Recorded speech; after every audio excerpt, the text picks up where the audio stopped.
Kyle, did it come on and then cut off, or was it just never came on?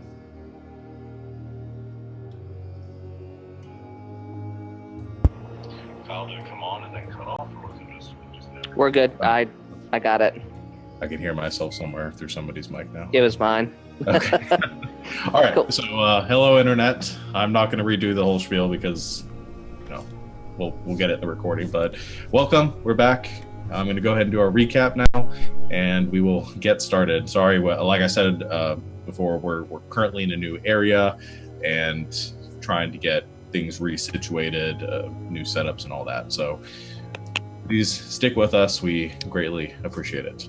So, as I said, the members of our illustrious traveling party solving the problems of the people of Groudar decided in the last time we met to make their way from Fort Harrington to the City of 1,000 Steps, the Tabaxi capital, at the behest of the Stalwart Keepers, who requested your aid, given that they had some difficulties getting their stuff together and were running behind because of these grung attacks, which you had stopped.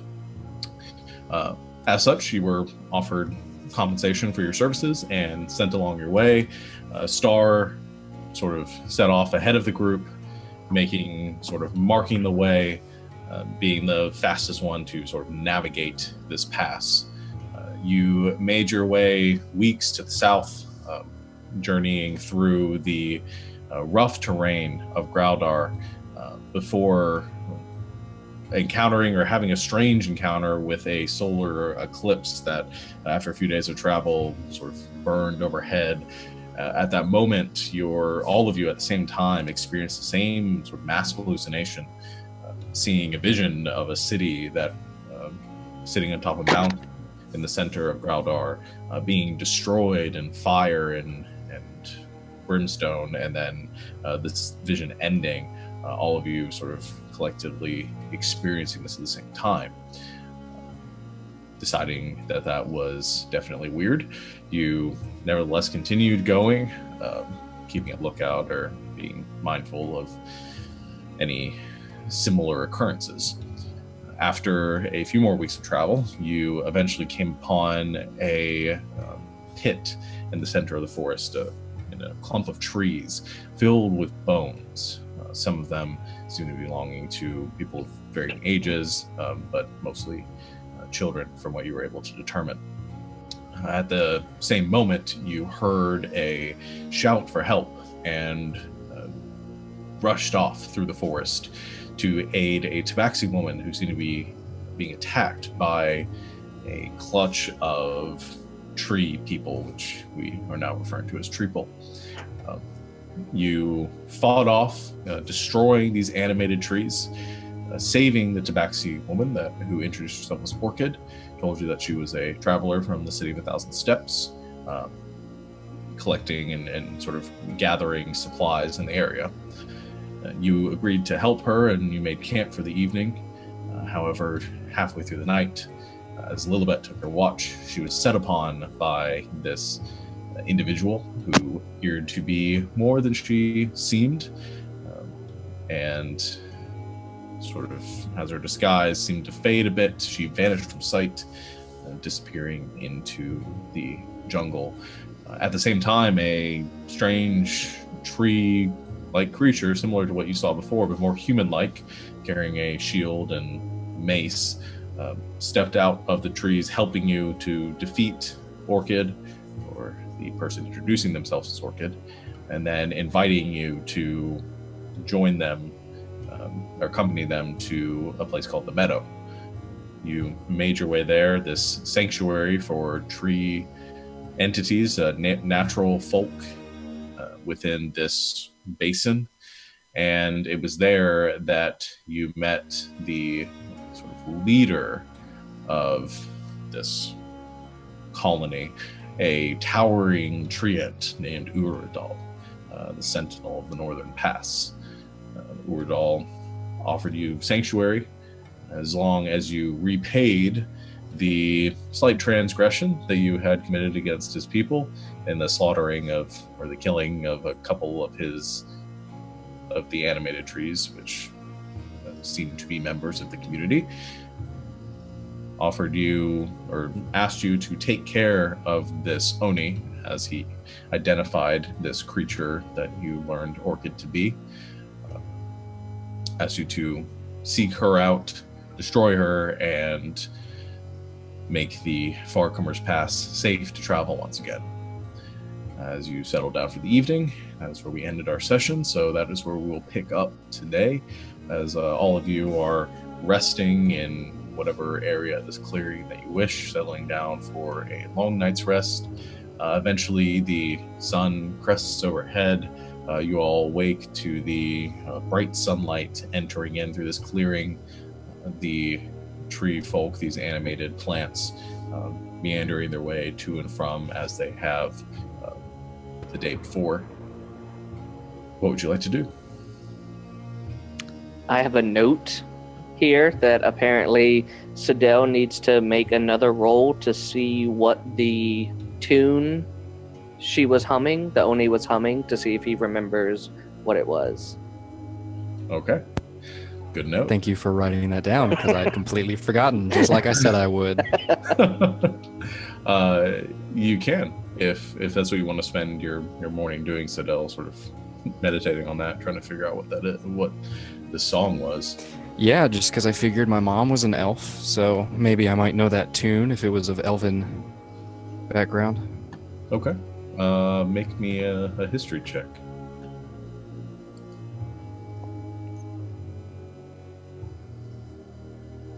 $13.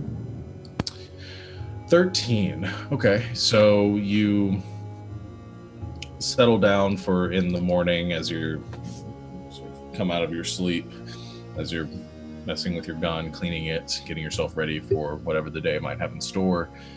You meditate on that song, and it definitely it sounds familiar to you the more you hum it to yourself.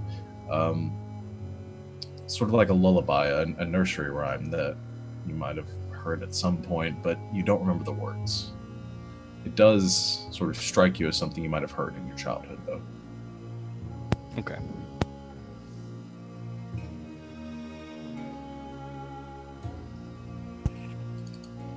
So about that bush. What about it? Did I ever track down that bush? You attempted to befriend the creature, the animated shrub, during the evening. However, it has, after when you went to rest, it went off to do its own way. So if you want to try to find another animated shrub to befriend, you can certainly try. Okay. Is there like a shrubbery of them somewhere? Bring her a shrubbery. There are clusters of them. It actually, as you sort of observe the actions and the nature of these tree folk, you see that many of them are tasked in sort of cleaning out this clearing. You see some of them actually like weeding areas, allowing the flowers to grow, tending to this massive garden that spreads throughout this meadow here. But there are dozens of them around. They're not necessarily like all clumped together, but you see little ones sort of tending to the garden. Okay. I would like to go to where like the biggest cluster of these shrubs are, and I would like to attempt to entertain them, lull them with my music. Okay. All right. Go ahead and make a performance check then.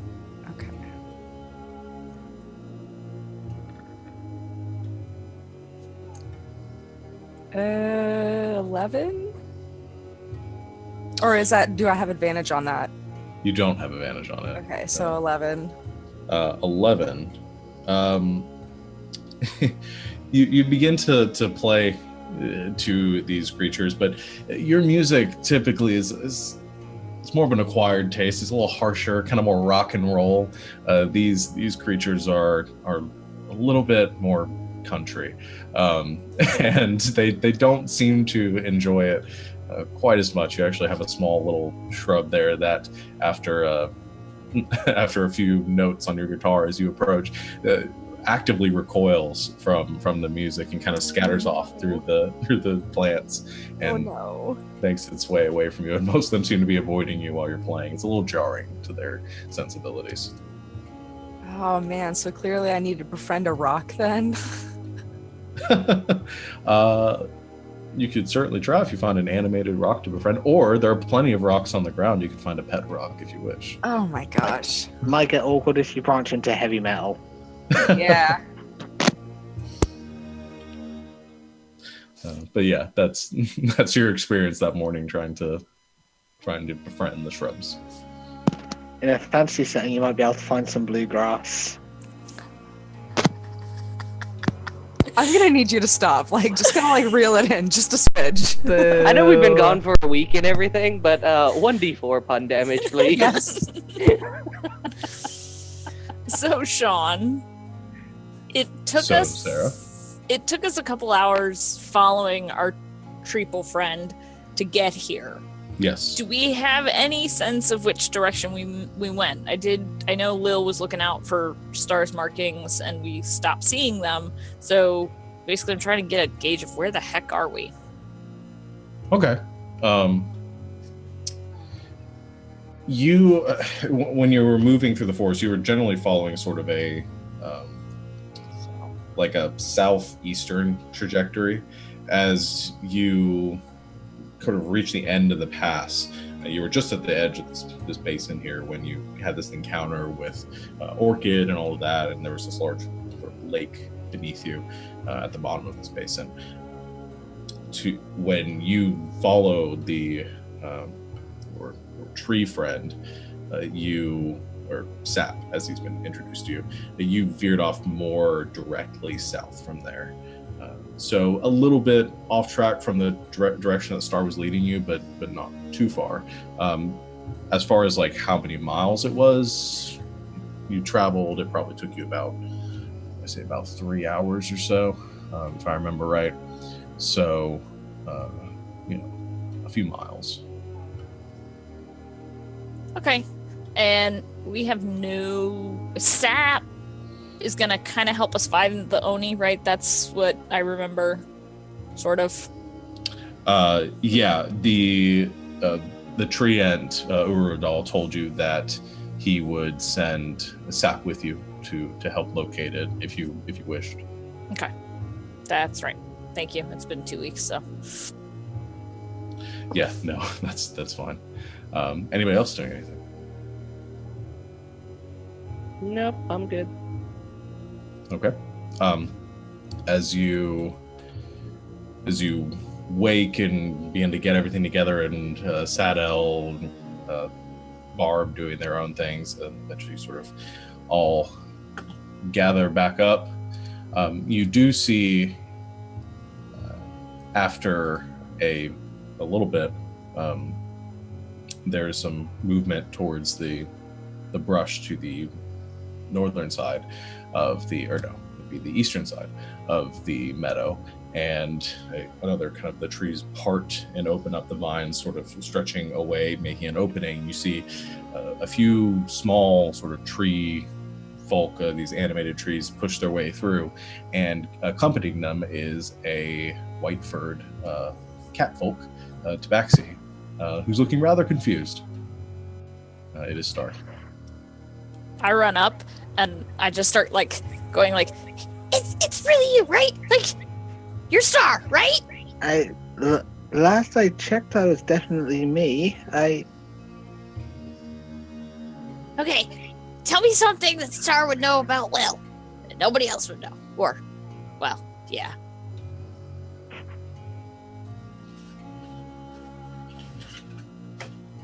You put grung venom in a bottle of wine. Yay, it's Star, okay. Unless the why- creature could read your thoughts and then pull that out of your thoughts, and then, never mind, it's Star. Lucius, this is not helping. I'm sorry with everything that happened. It's just something that, it's Star. We're going to believe it's Star until he turns on us and stabs us in the back like that.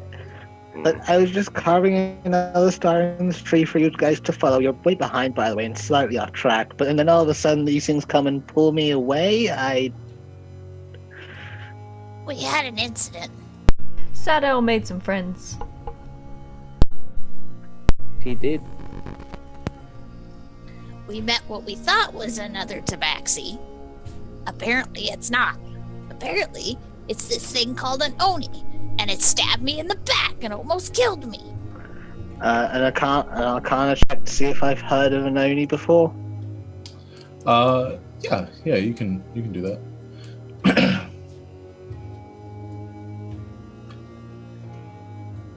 20 total. 20, nice. It does strike you as familiar. It's nothing you've heard anybody encountering before. It's a seems pretty rare creature, but from what you know, they are vicious, sort of giant folk, but twisted and dark, having some touched by some amount of dark magic. You know that they attack people at night, and they're sort of fabled around here as like sort of bedtime story, told to young Tabaxi children, and to not stray out too far into the woods after dark. Oh, you mean one of the jungle's darkness? I didn't think they were real. Oh, they are very, very real, my friend. And we're going to kill one in a horrible, horrible fashion. I turn around and I'm like, this is what they do. This is not fun, and they are very real. But we made friends. That looks painful. Yeah. Well, friends. We did kill a few of them. But they understood. They seemed okay with us. I don't know if they're okay with it. We have to repay this debt, but they understand that we did not know what was going on. Sadell talked to them. Yeah. You can talk to trees. So, Who in the world can talk to trees other than Sadell? No one. so smart. He's so smart. Speaking, Lucius turns to Sadell. Speaking of which, where do you even learn how to speak to trees? Well, it's not really that I was speaking to trees, but they understood Elven, and it's pretty close to their language. All right. You could have just been like, So- I read it in a book, and I'd have completely gone with it. But that's fine. Speaking of Elven, actually, would you mind being able to teach me the Elven language as we travel together? Sure, I've never taught anybody before, but I could certainly try. Given what we've encountered and where some of my interests lie, it may be a good learning experience. I can probably try to teach you Null in return if you'd like. Yeah, I'd enjoy that a lot.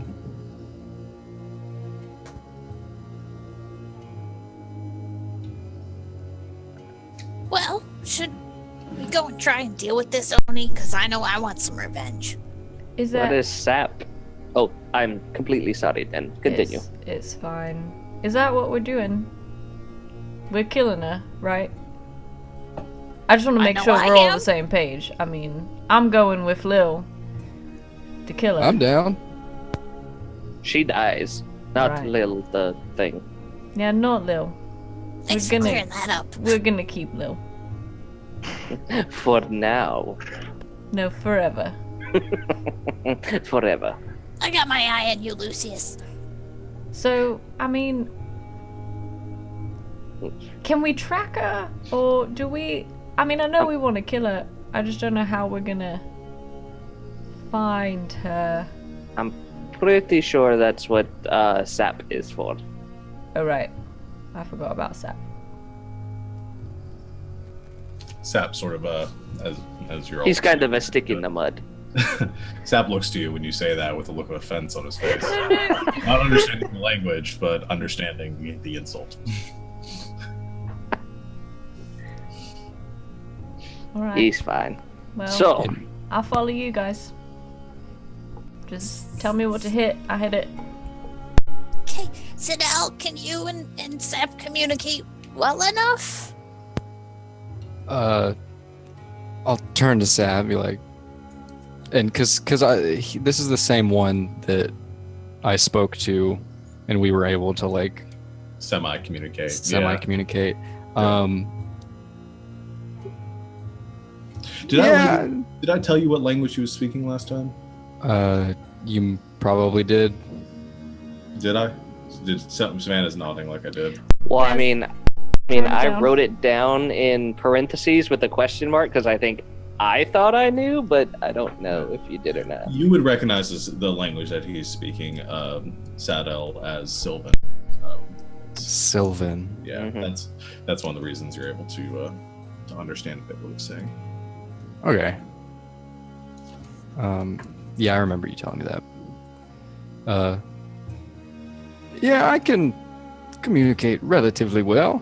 It'll be enough that we can get along just fine. Okay, well, I'm itching for a fight. I don't know about the rest of you, but let's go find this stupid orchid. Not okay person. Yeah. Well, I suppose. Okay, let's go. Okay. Barb, Yes. we're getting ready to go. Did you have your shrub friend? My shrub friend is not a friend. Well, maybe you just need to work on it a little bit more. I need to learn country music, apparently. Which country? Like these countries' music? I don't know. Maybe something with a little more twang. I don't really do these twang things well. It's more kind of like, da-da-da sort of thing. Well, maybe Star can teach you a song of his people. I mean, maybe. We have a journey ahead of us. Maybe you can ask. Do you have your oatcakes? I have probably at least 9. Then you are set for the journey ahead. Let's go. I just need a bag full of oatcakes, please. Doesn't she actually have a bag full of oatcakes? The bag of holding is Yeah, I full was of about Full to of say. oatcakes. Yeah, Really? Okay. Filled up the bag of holding with Alright. oatcakes. All right, so never mind. Yeah, I've got so many oatcakes. We're good. All right. So you, as you gather yourselves together and begin shoving oatcakes frantically into your mouth, you all look towards Sap, I guess, to lead you to where the Oni's sort of lair might be. Okay. You look to Sap, and the tree person kind of looks over to you, Sadel, for some sort of guidance, as if you're ready to go, and sort of gives a hesitant shrug in your direction. I give him a thumbs up, Okay. hoping that that's not offensive. He immediately strikes you. No, the kind of looks at you for a second, and you see the hand that has the arm that has the shield growing out of it begin to retract back into this appendage, back into its normal appendage, and then a single sort of vine sticks up, mimicking yours. He retracts and goes back to the shield, and Sap turns around and begins to wander, sort of skip in front of you in this strange tree stride that he does through the meadow in the direction to the sort of southeast. I will follow along. Same. Okay. As you make it to the edge of the meadow, it parts before you again, and Sap leads the way out of there. The large curtain or canopy of tree bark and vines pulls shut behind you, closing you off from the meadow behind. You follow Sap for probably the better part of 2 hours or so. The sun beginning to rise overhead through the canopy, though you're shaded pretty well within the dense foliage of the forest or the jungle. You find the ground or the terrain sloping down around you. Sado. Just on this trip, I want to talk with Sap and kind of like see if we can figure out, just easier ways to communicate and like trying to bridge that gap in between the Elven and Sylvan language. Yeah, okay. Okay, for those 2 hours, you have a better chance to, because Sylvan is something you've probably heard or seen little bits of. You might have a relative that has a medallion or some sort of amulet, might have a little bit of Sylvan on it. It's something that the elves use sparingly, based on their history and their lineage being something that was spoken many centuries ago amongst your people. So you have a little bit of understanding with it. And during this travel with Sap, you're able to find some words that have common roots between them and get some similarities there. Just basic things like ground, sky, move, stop, things like that. You can give basic sort of directions, pointing at ways to go. And he seems to speak with you. The more you interact with Sap, you do notice that there is, as friendly and sort of lighthearted and innocent as this creature seems, it definitely has a purpose, and it seems very dedicated to what it's doing, almost militant in its atmosphere, attitude. That moves, and everything it does has a purpose. There isn't a lot of sort of unnecessary or frivolity to its behaviors. But it does communicate with you, and you get a basic understanding of a little more of its language. Cool. So as you make your way down this slope further into the basin, eventually some of the trees part before you, and you can see probably about a mile up ahead, the edge of this lake. You see rivers jutting off to the east, south, and back to the north in direction you came from through Farcomer's Pass. It's a beautiful sort of crystal lake that sits quietly, just sort of gentle waves cresting in the mid-afternoon or early afternoon breezes. Sap stops there for a moment and points out in the direction, extending his vine-like hand, pointing towards the edge of the lake. And it's at the edge of that lake that you see what looks to be a small village. Sap sort of points to it, and in the language and this communication that you have, Sap says, there. That's where the Oni is? Sap nods. How big is this village? It looks to be, from what you can tell, it's pretty far off. There may be a dozen small huts. You can vaguely, like I said, it's about a mile or two up ahead, and you can see small shapes moving near the edge of the lake. You see some fishing boats out on the lake itself. It looks to be a little community, and Star, you recognize the sort of the structure of it. It looks like a Tabaxi village. It's definitely a Tabaxi village. Can we see any sort of people or any signs of life from the village? Yeah, I mean, you see some small shapes making their way or moving among the buildings, and then you see 2 boats out on the lake, fishing vessels, it looks like, with people on them. I had to approach slowly and cautiously. Give me a chance to talk to the people first. If they don't know about any common language, or if outsiders even visiting the country, they may turn hostile. And I was just assuming at this point that we had described Orchid to Star and stuff like that, just so where if it looks like maybe she's hiding in this village or something like that, that we're sort of clear on that's the specific person we're looking for. Yeah. I assume that you would have caught him up and informed him on what was going on during your travels. One other thing quickly before we head into the village.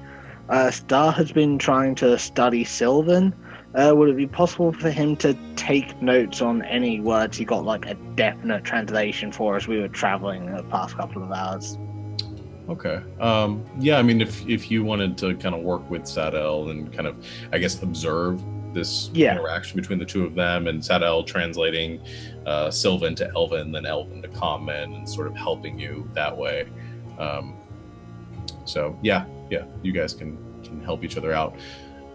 There is also like a root connection or a similarity between Tabaxi and Elven and Sylvan.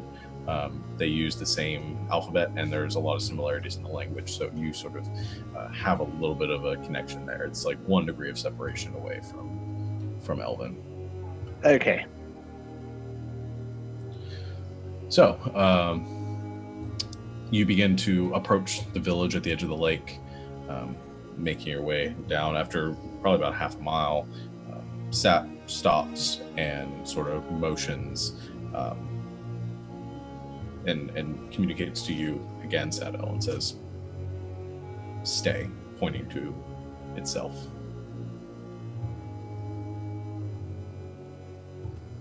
Well, I'd hate to leave you all alone. The Sap kind of shakes its head and points back towards the direction you came from and points to itself, sort of motioning that it needs to return. But sort of you get this air of it's questioning, making sure that's okay, that you don't need it. Yeah, unless someone else thinks that we could use Sap, but I feel like it would be a bit dangerous for him.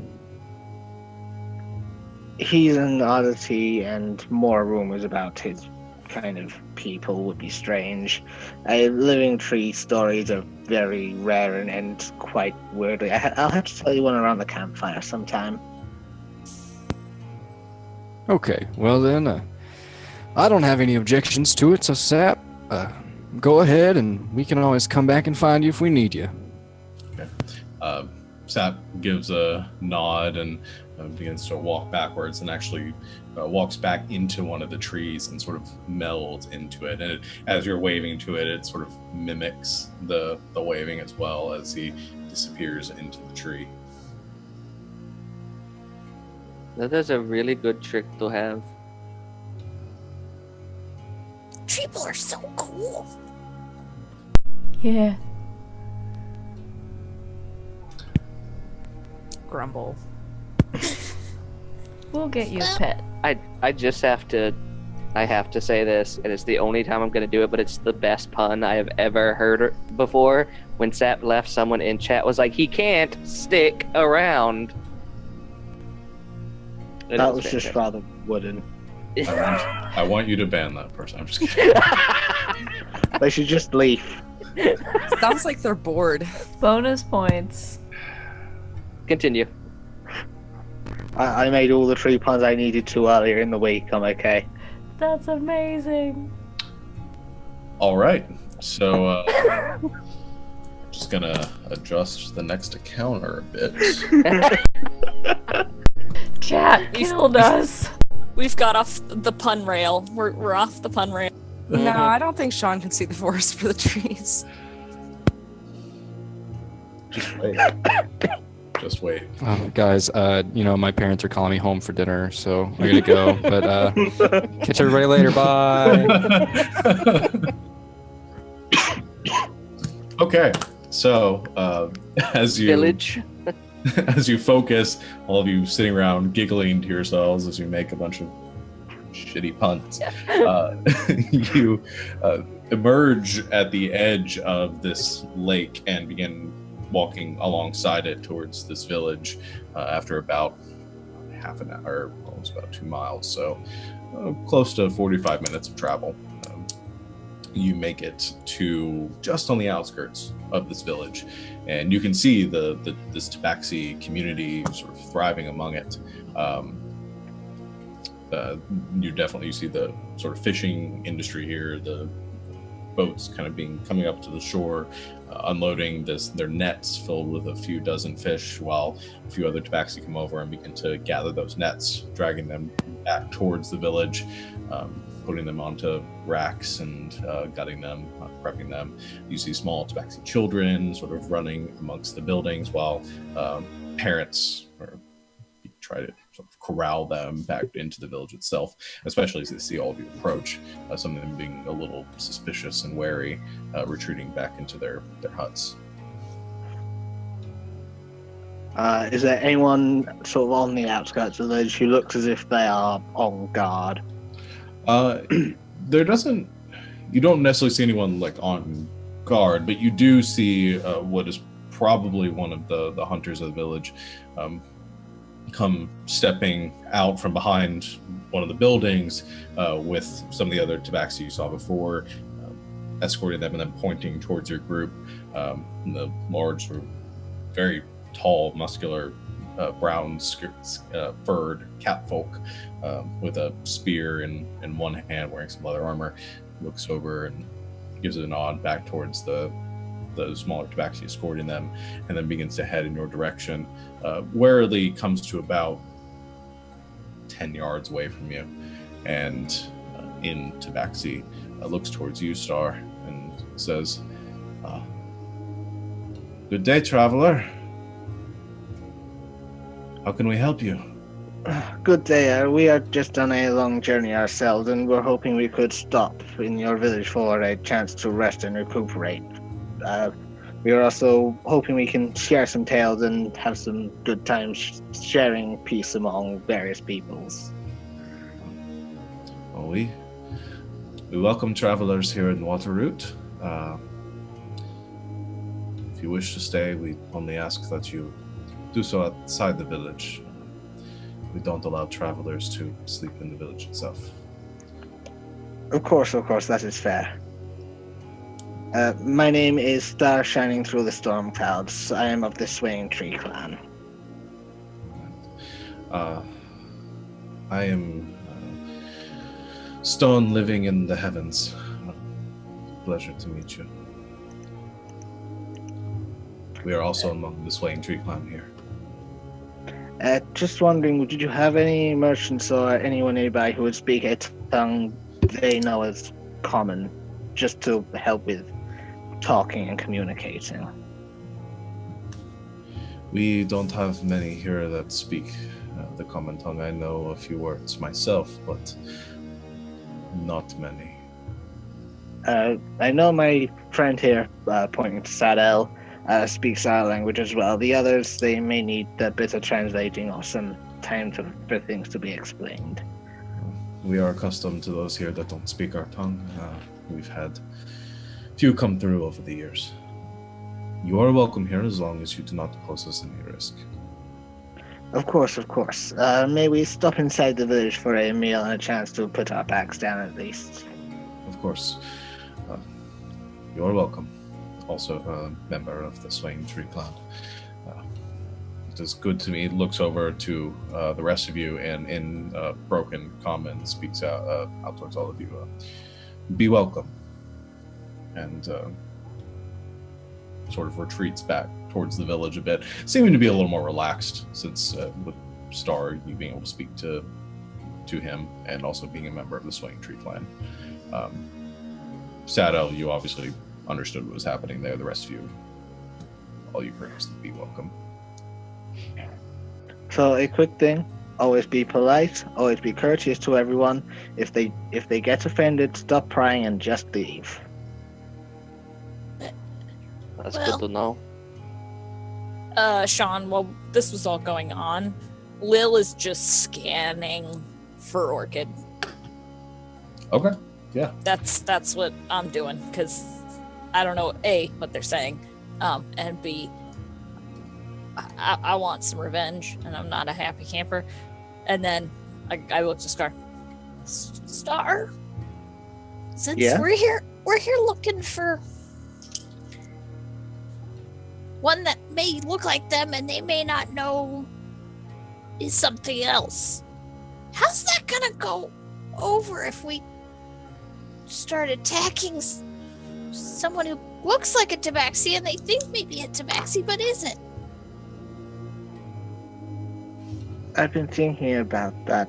Whoever this orchid person is, if they are infiltrating the village somehow, we just need to make them slip up. If she really is responsible for the mass graves in the jungle you found, perhaps we can bring her crimes to light somehow. Hey, Sadell, if we're talking to people about orchid, try asking them about fairy tales first. You're listening for something called The Jungle's Darkness. Okay.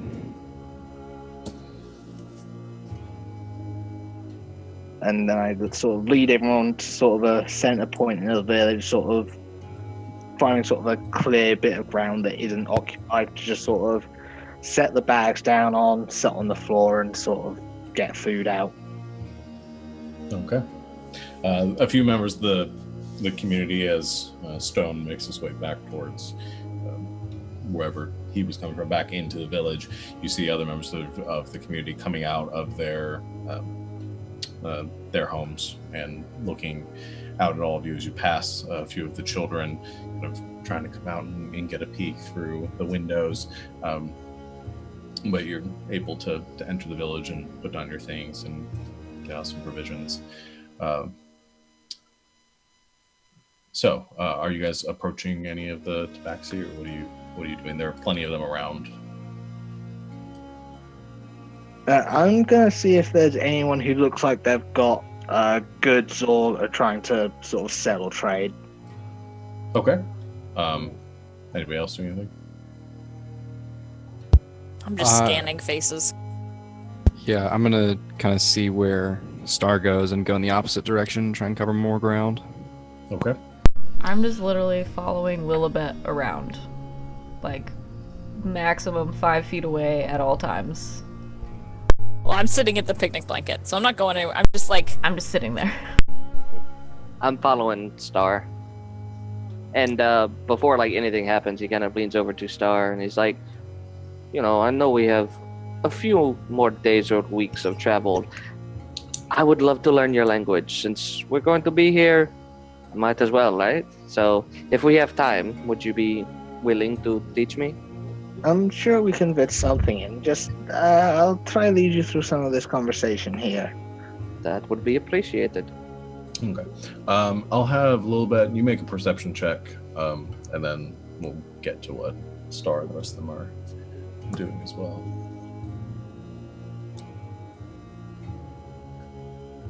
14. 14. Okay. You begin to scan the faces and look around as you're falling behind your companions. You don't see anyone that looks like Orchid as you're you're getting used to distinguishing between Tabaxi at this point. You have encountered very many of them at your time. You're starting to understand the distinct markings and the colorings and all that, but you don't see anyone matching the appearance of Lilibet or of Orchid at this point. You definitely don't see anyone matching the appearance of Lilibet. So we have Saddle going one way, and then Lucius and Star going the other. Star, Den, Den, Lilibet, and Barb. You just sort of following along with them. You guys just dividing into two groups. Yeah. Okay. Who are you guys going with? I'm gonna go with Sadell. I'm just following Lilibet around like a weird bodyguard. All right. Barb? If I'm around Lucius, then yeah, I'm following him. Okay, so 3 and 3. All right, so we'll go Star first. So you go and you approach or kind of head through this, I guess the town square, to speak of. It's a small little village and they're sort of all bunched together. You do find this sort of town center where a number of the Tabaxi are surrounded. There's a well in the center, and another number of the Tabaxi are there cleaning clothes and engaging in conversation. They sort of stop as they see you approaching for a second, and some of them continue out their business, and others sort of warily move away.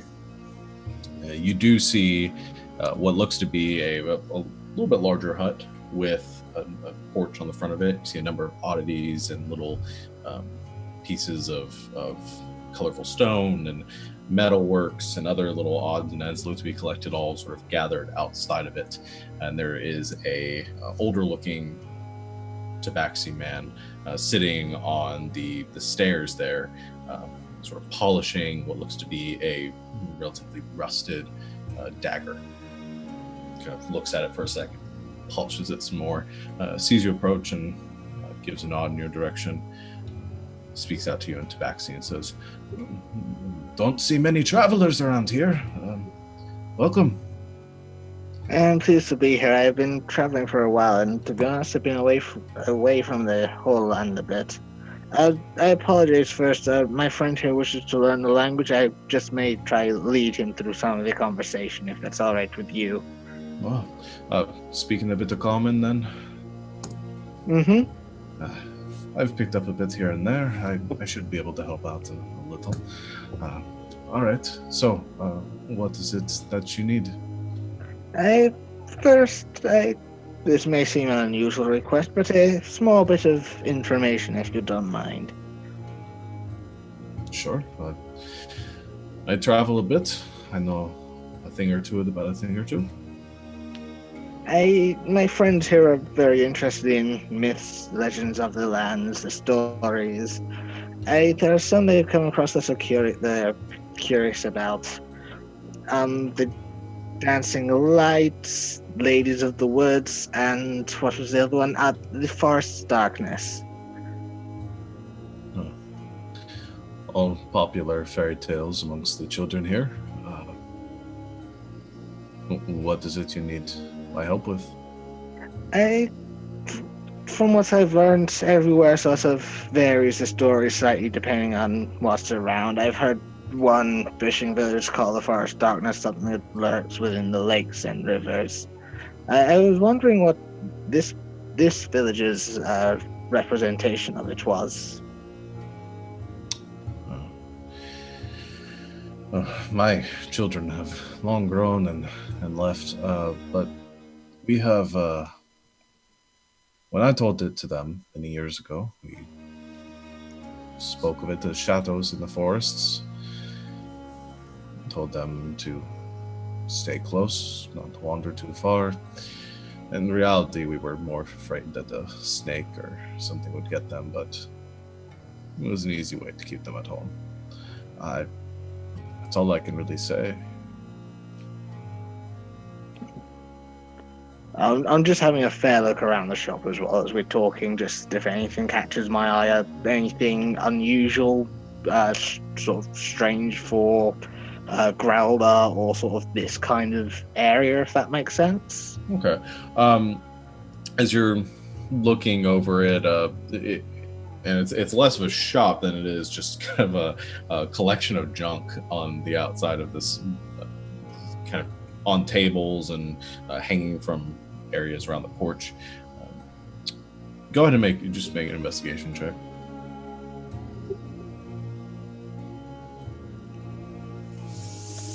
Uh, 15. 15. Okay.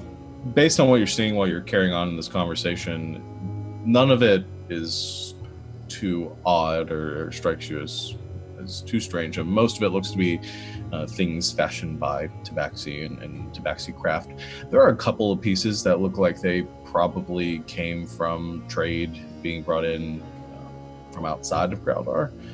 There are some small pieces of like clockwork, essentially like gears and things that have been strung together as pieces of this a wind chime that's hanging at the edge of the roof.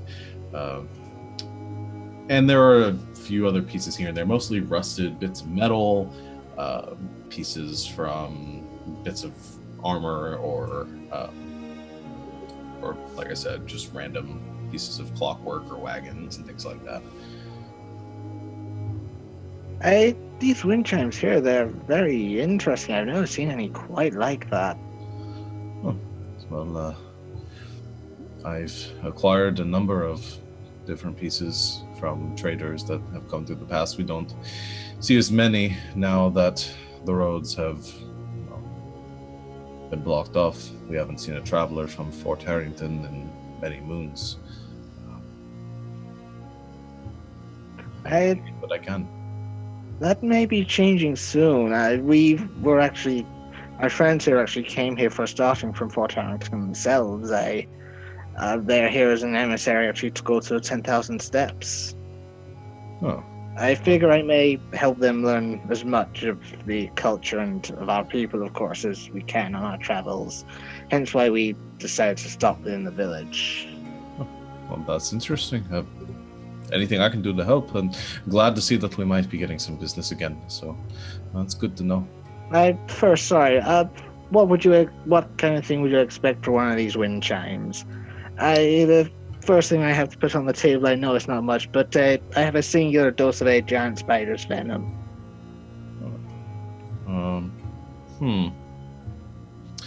The wind chimes are a bit sentimental. We don't get many oddities from outside here.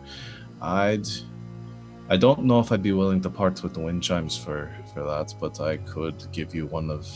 I have some river stones that have been painted by the children around here, and I also have this dagger I've been working on that was crafted by one of our artisans in town. I'd be willing to trade you some of that for the venom. I'll be happy for the river stones. River stones? All right. He kind of steps up and takes the dagger, puts it aside of the cloth he was using to polish it, walks back and rummages through a few boxes and pulls out this small box of brightly painted, very smooth river stones. And you can see it looks like some paint that has been created using clay and bits of flowers and berries from the area, all kind of smashed together. And there's a thick coat of this brightly colored paint on the tops of these stones.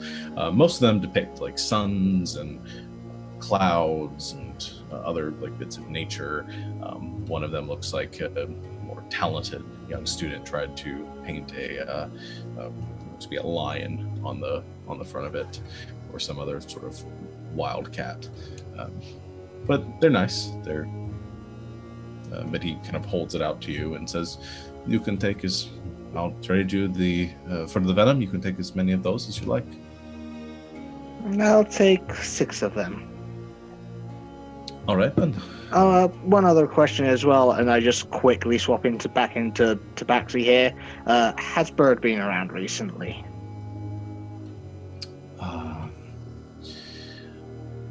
Bird. I know that name.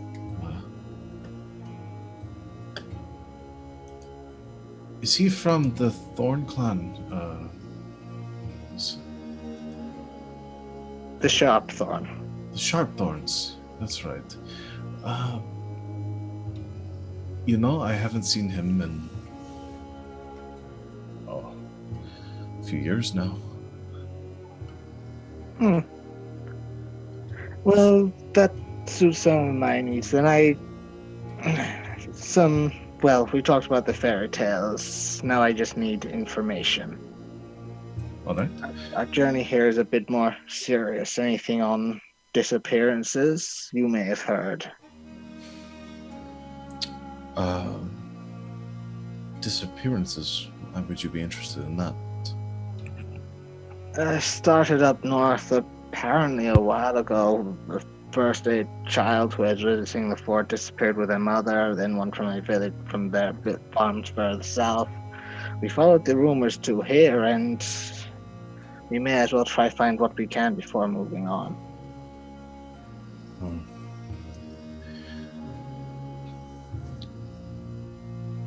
We haven't had any problems recently, but a few weeks back we had one of the local children went missing. Body never turned up.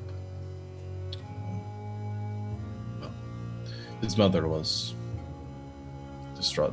The whole family was. We just assumed that something had he had gone out into the dark, and as we tell the children not to, and a creature had gotten a hold of him. Just hope it wasn't one of the giant gorillas. Those are horrible.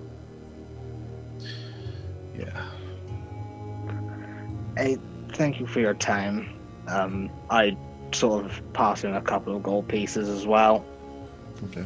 He takes them and sort of looks them over. Thank you. Would you be able to tell us where?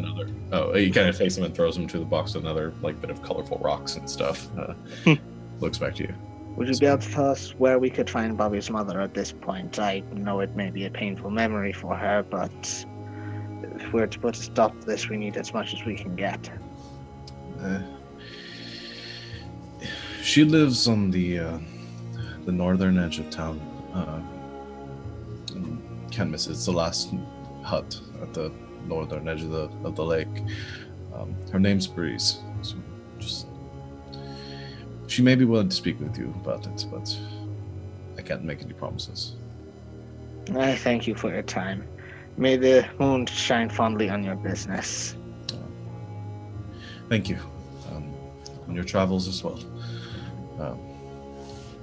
He goes back to his business, and I guess you and your companions head off. Just walk away, just saying out loud in common. So, what did you learn from that conversation? What did you glean from what we were talking about? It was very, I only got a little, but talking about the shadows, how different towns or villages have different meanings of the same thing, which I thought was interesting. Question, when you buy or barter things, is it on like a barter system? I want this, therefore I will give you this in return? Pretty much, yes. It's harder to explain. If we run into an old friend of mine, he may be able to do things a bit better.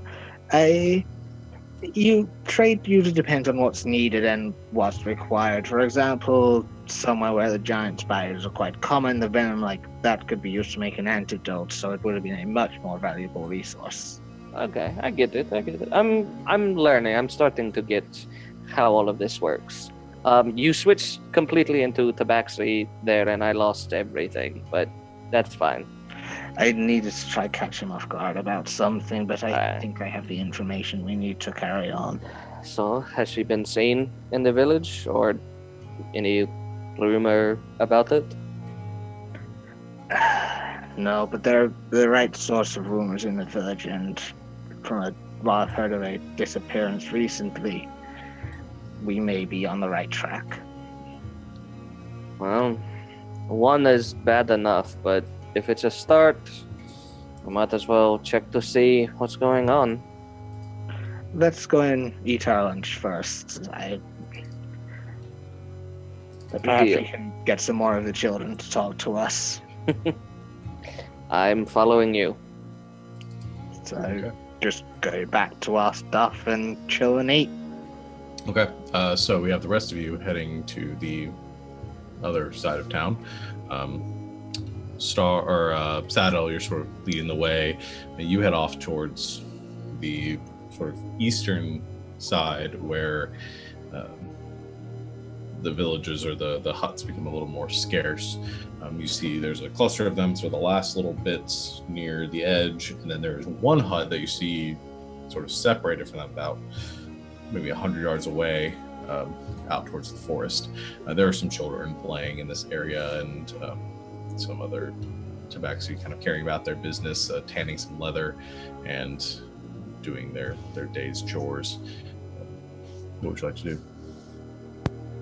I'll turn to the other two that are with me and just... Well, what do you two think? Should we look around some more, or maybe ask some questions? Well, what do you think is their best bet? Do you think maybe the kids will be more willing to talk to weird strangers? Well, I don't really think their parents would appreciate us just coming up to their children, that'd be a little sketchy. I mean, kids really like me. I don't know why. Do kids like oatcakes? I don't know. Well, Dan, if you'd like to give it a shot, go for it. I hand her an oatcake. Okay. I mean, I don't speak the language. Oh, right. Well, I mean, I could translate for you. It might work. They like the Finns, you know? Yeah. I don't know. Well, we could kind of team up on this one. Alright. Well, and I kind of look like a kid. I mean, I'm always gonna look like one, so maybe we'll be just less intimidating. I mean, I As a wasn't whole. I wasn't gonna say it, but It's okay. it's not a bad thing. alright. I can't help it. I'm short. All right. Well, I guess let's go talk with the children. Okay. You approach a group of children out playing. They have a small sort of leather ball that they are kicking around. One of them stops when you approach and gives an eye towards you, retreating away a bit to see what you're doing. All of you sort of being strangers. Can I like mimic like kick the ball to me so I can like play kickball with them? Okay. You motion for that, and one of the young Tabaxi girls kind of looks over your direction. She has the ball in front of her, and she half-heartedly kicks it towards you. It scatters across the ground a couple times and comes to rest about 2 feet away from you. And please make me make like an acrobatics check, but I want to do some weird soccer player fun thing where like I kick it forward, backward, forward, like pretend like I'm gonna do it, and then I'll tap it back to him. Okay, yeah, I'm gonna make you make an acrobatics check for that. Lil's trying to show off. Sports ball. Sports ball. I got a 15. 15. It's not too bad. Okay, so you it's a little bit hard in your armor, but yeah, you you kick it back and forth a bit, kind of trying to show off before returning the ball to them. The Tabaxi children seem to liven up a bit, and they begin to pass the ball around among themselves, and then kick it back to you, sort of engaging in this and play with you. Are they like playing some sort of sport I would recognize, or They just seem to be kicking a ball around. It's yeah. cool? If there is a sport here, it doesn't seem familiar to you. I like lean over to Den. It's just like I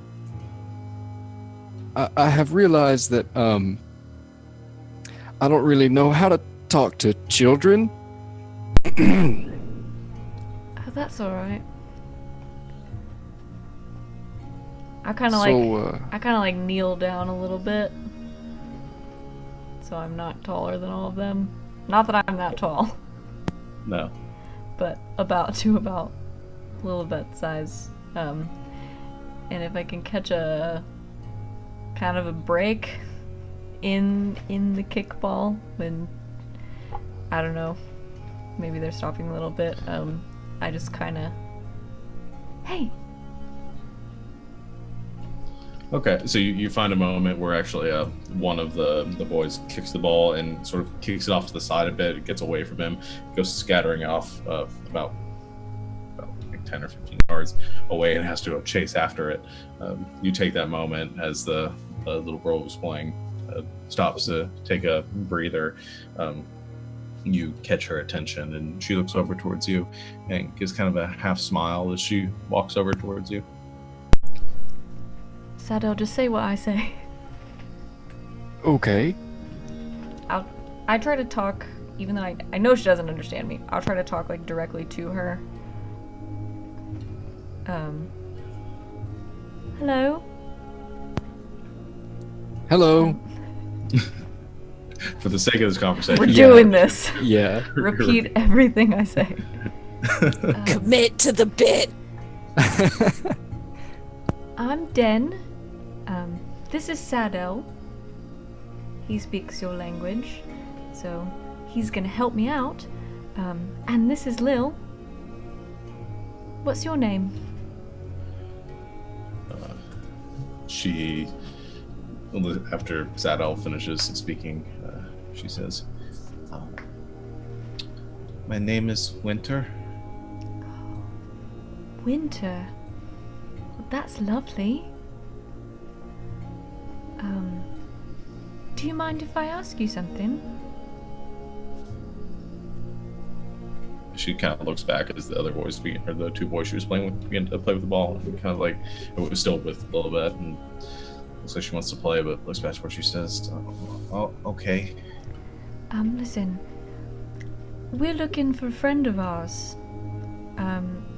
She sort of got lost in the trees, but she's a Tabaxi like you, and I wonder if you've seen her. So I'll just kind of describe Orchid to the best of my ability, and just say her name is Orchid. We're just really worried about her. But you seem to know a lot of people around here. Have you seen her? She looks for a moment.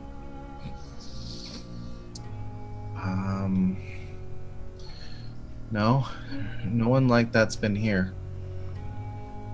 Alright, one more thing, and then I swear you can go back and play. I'll leave you alone. Has there been anyone new that's come to your village recently, besides us, besides me and my friends? Is there anyone who's shown up that you don't recognize?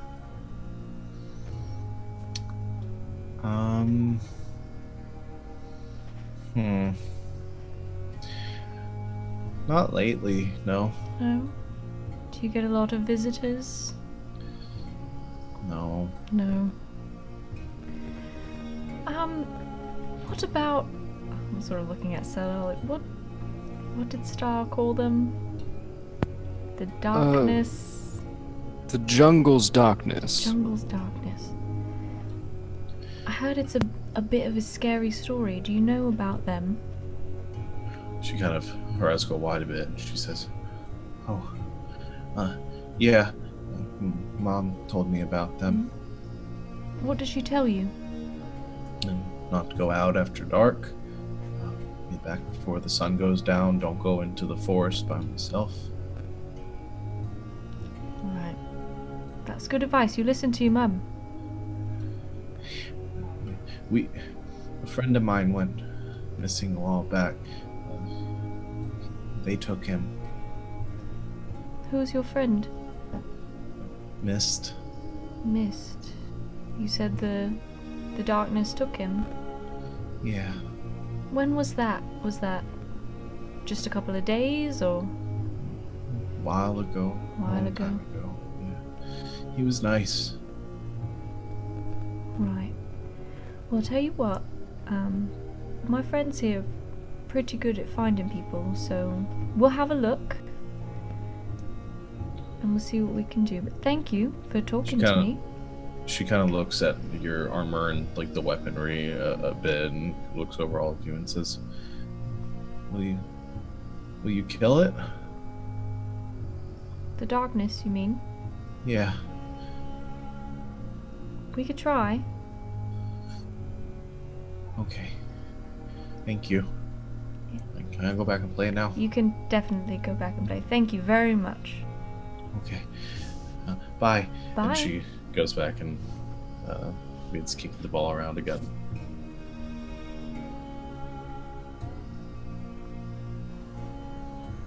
Well, that wasn't so bad. I told you guys, kids like me.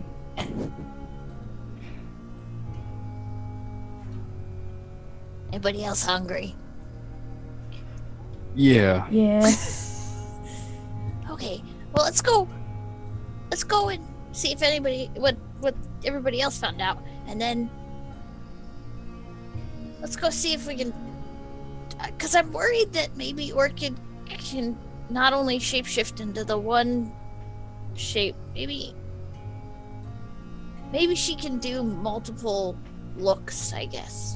Yeah, I was thinking that as well. Yeah. And, we're pretty not hidden or anything, so she may have seen us coming, which makes me a little nervous. Yeah. Alright. Okay.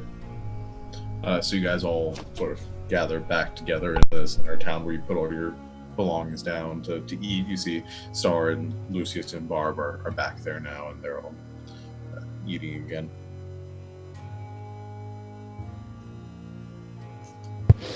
So, what did you find out? We talked to some of the kids.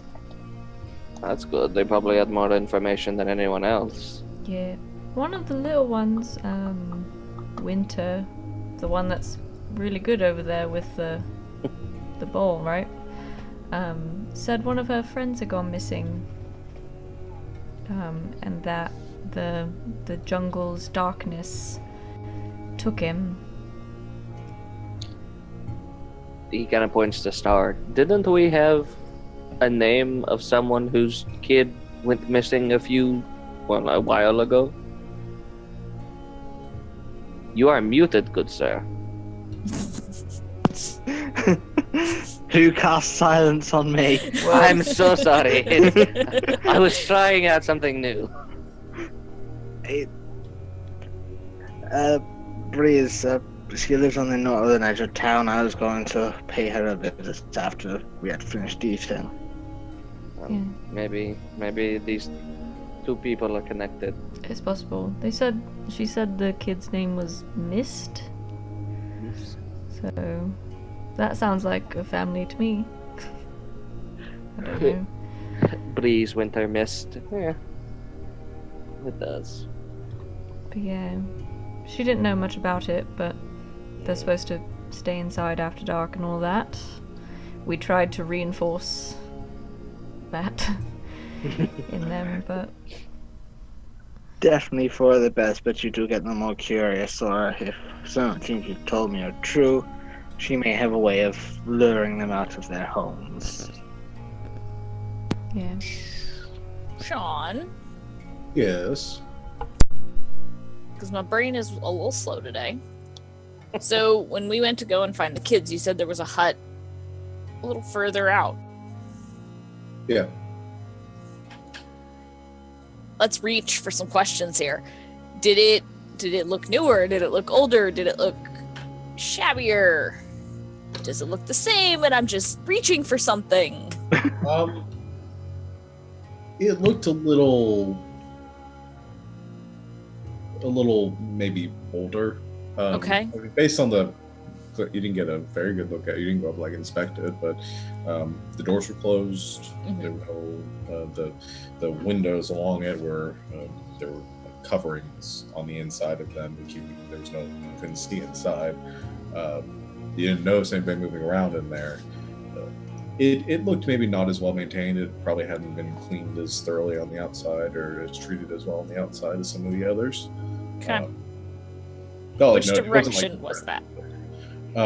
That was where you guys were. That was so you guys went kind of east of the village, away from the lake. So it was on basically on the furthest most point of the village. Okay. And then last question. Based on where this town is, do we have any sense of where the pit of Gross is? Based on where you currently are, it would be to the northwest, probably about 10 miles. Thank you.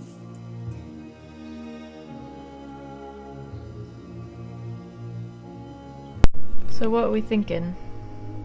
So the kids didn't seem to know anyone of the description of Orchid.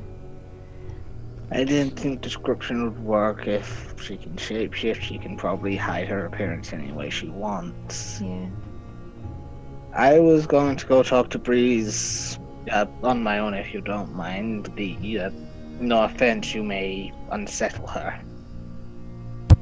That's fair. Me specifically, or all of us? All of you. All right. I'm pretty sure I would be the most unsettling one here. I just don't know how offended I should be. I'm just kidding. No, I think that's a good idea. Yeah. And in fact, Lucius, would you mind if I hang on to the teddy bear there? Oh, yes. He pulls it out of his back and hands it to him. Here, take it. I'm actually just going to sort of strap it onto my belt, so it's sort of just on my hip in open view. Okay.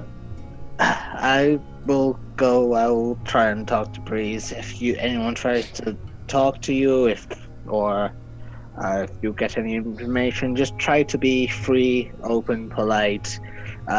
If they ask for food, offer some.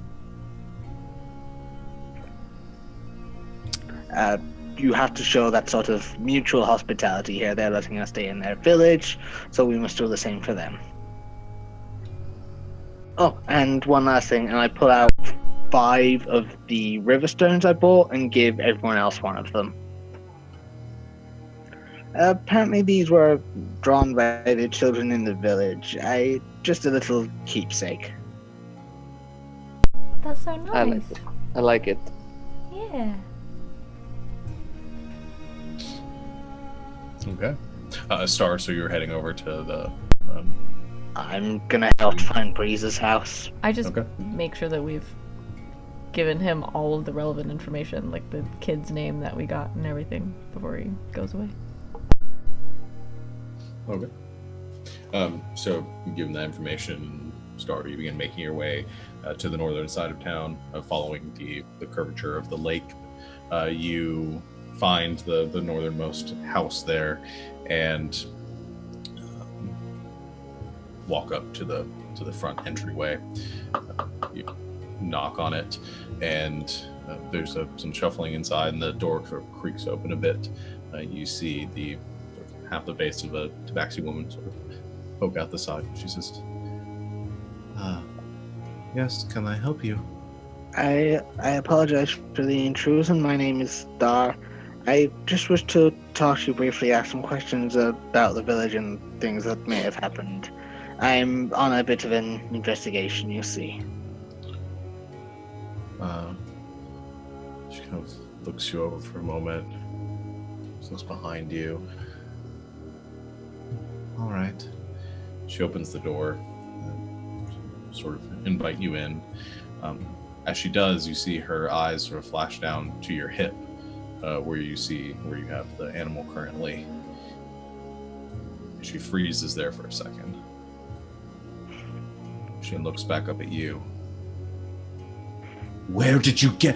You son of a bitch! And she jumps at you, actually knocking you back onto the dirt outside the house, and actually, like, in a ferocious sort of snarling noise, which you all hear at this point, begins to climb on top and begins screaming at you, asking you, "Where is he? Where is he?" I thought this was the case. If you had let me explain, and I do unstrap the thing and hand it to her. Okay, I need you to make a persuasion check.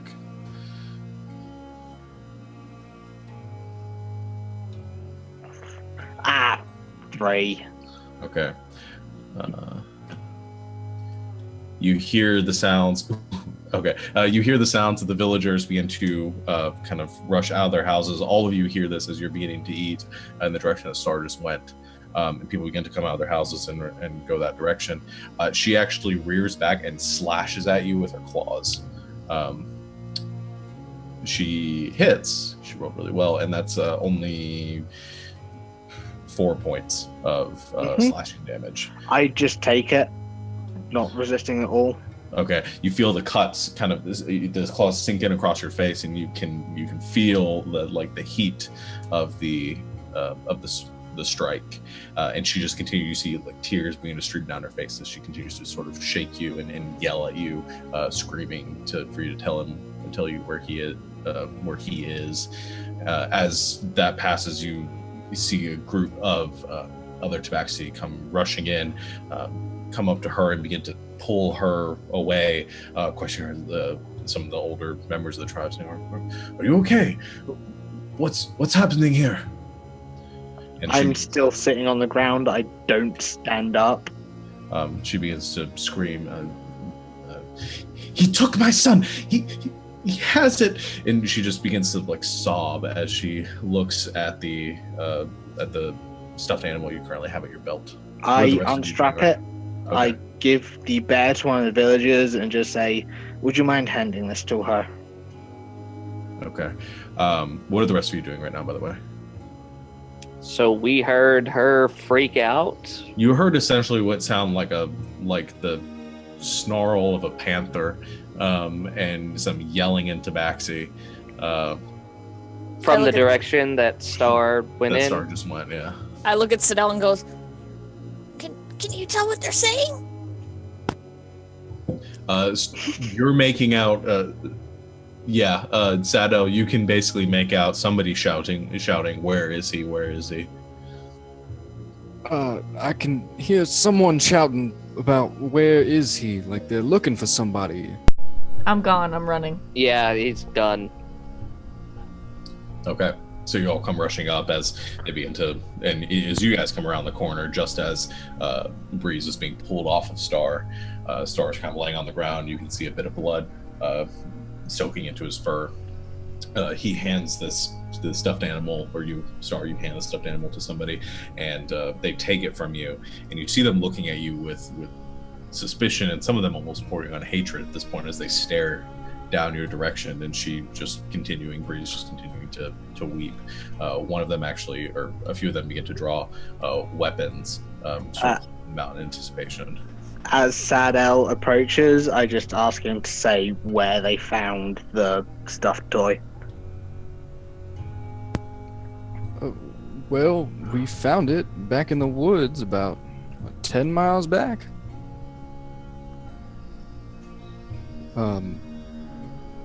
In a hole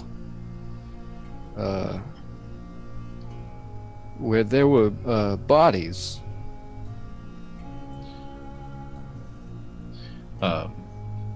As you say that, she just the woman begins to weep even more, and just sort of like doubles over onto the ground. A few of them look at you and look back towards Star. Star, I'm gonna need you to make a persuasion check too. So you're trying to diffuse the situation. I'll give you advantage on the check because of sort of the atmosphere here of all of you. I assume you guys are all standing back there just like, that's true. Okay. if we understood what he was saying, but yeah. Oh yeah, that's right. He speaks Tabaxi. Okay, but I'll give you advantage on it anyway, because again, the nature of the situation. Something I did mean to say is I was just going to sort of hold my hand up towards the rest of them. Okay. So. Basically saying don't light anyone on fire. It's perfectly fine. Don't light anyone on fire, don't stab them, hammer them, shoot them, chop them, play music. It's a long hand signal. Lil's just kind of like standing there with her, like she's not touching any of her weapons. She's just kind of like ready to draw, but not trying to be super aggressive. She's just like, hey. Okay. Sado. Do I Persuasion need to make check. that roll? Oh, Yeah, sorry. persuasion. I thought you were telling Alex to make the check. No, you make My the check. bad. Yeah. Since I'm doing persuading. 18. 18. Okay. As you say this, and you see some of them begin to calm down and begin to stow their weapons, or at least hold them down to the side. A few of them back off a bit from that were beginning to cluster around Star. Breeze is still sobbing, but the rest of them, and one of them actually holds the stuffed animal out to her, and she quickly clutches it and begins to hold it tightly to her chest. I stand up, walk closer to her, and kneel back down. Just say in Tabaxi, we've been hunting for this thing. We need to find it, and unfortunately you were the first place we could get to. I'd like to be able to stop it. For that, I'm afraid we need your help. Okay. She's just clutching it there. She's kneeling in the dirt, and she looks up at you, and you see a look up. Just, I mean, there's a sort of a smattering of emotions across her face at this point. She seems confused, but mostly just distraught.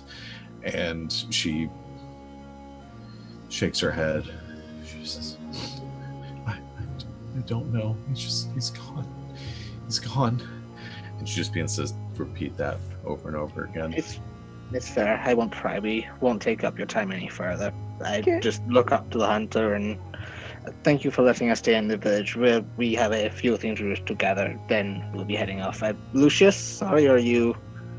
Well, it's more of a question to Sean, not Lucius. Oh, sorry. That's why I was waiting. Yeah. Oh. Can I make an insight check on her? On her? Yeah, Sure.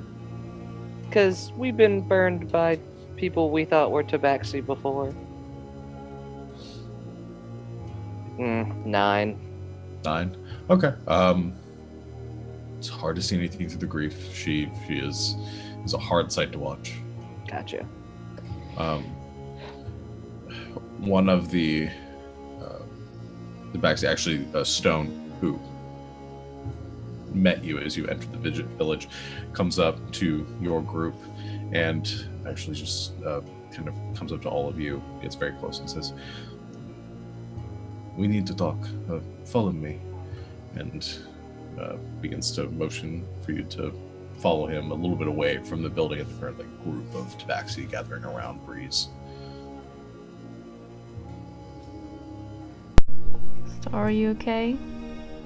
I'm fine. I needed the reaction more than anything, if I'm honest. Alright. It's always hard to see that, but I just grab Star's hand and pump 5 points of lay on hands on him. Okay. As you're walking, you heal Star, and Star, you feel the wound close and the pain goes away. You still have blood caked on your fur. You probably have to get that out, but the rest of it, the pain's gone. You all make your way a few buildings over as Stone turns around and looks at you, Star, and says, "Tell me again where you found the bodies." Sarah, you have the better information than I do. Well, we found it. We were traveling through the forest, and we stumbled across a pit, and the pit was filled with the remains of what we believed to be other Tabaxi, and we found the stuffed animal along with them. Is this in common? Sorry. Or is this in Tabaxi? Tabaxi. Okay. But if you guys want to, for the sake of this conversation, say that you're translating. I'll be doing the So, well, we can swap around depending on who's talking, really. Okay. Then I will say that you guys are privy to what's being said. So he looks and he says, or he kind of looks in the direction that you signal, and says, "How many bodies do you know exactly?" there were dozens. And not long after that we found the pit, we heard a kerfuffle or a commotion not far away, and there was what we thought was a Tabaxi being set upon by what were they, treants? Is that what those were? Yeah. And we thought she was in danger, so we helped her, and then we camped, and in the middle of the night she turned out to not be she, and she attacked me and then disappeared. Gives a nod. Says, "I'm impressed that you know the Tabaxi word of kerfuffle." Where did you learn that? I've never said it. I don't know. I just pick stuff up here and there. But says, I hunt for the village. Most of our food comes from fishing, but I venture out into the jungles and hunt to keep the forests safe and to look for food. I go to villages surrounding this lake, which there are a few. As a hunter, I'm guessing you know what really hides in the jungles then. I do. I've encountered creatures that I cannot explain, and seen things that many would not understand. Do you know what has caused this, what left the bodies, what has been taking these people? An Oni. I do not know this word. Star, is there any definition? The fairy tales of the jungle's darkness. You know the children's version, but have you ever been told the version of for a child that is being scolded severely, or for those who have committed the worst crimes?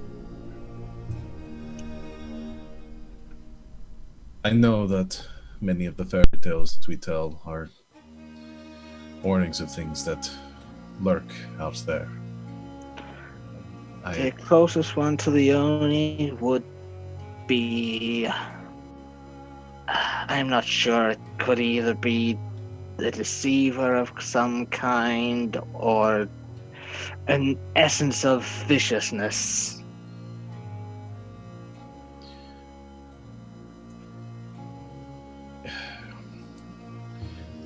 I only ask this because I have, as I said, been to other villages, and there are others that are missing as well, from what I've understood. Many of the clans living in the area around here, the tribes surrounding the lake, have suffered disappearances, as well as those attempting to travel to the north through the pass. Do you think that this deceiver is hiding among us? Could potentially be among you or any of the other villages. This was the first one we were led to by for what, since it makes one of the living trees.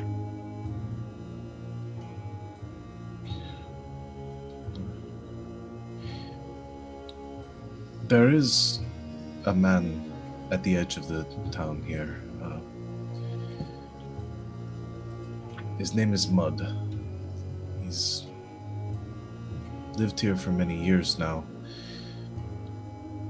Lately, he seems to be acting strange, distant. Do you think that he could be this deceiver? When did the disappearances start happening? I do not know exactly.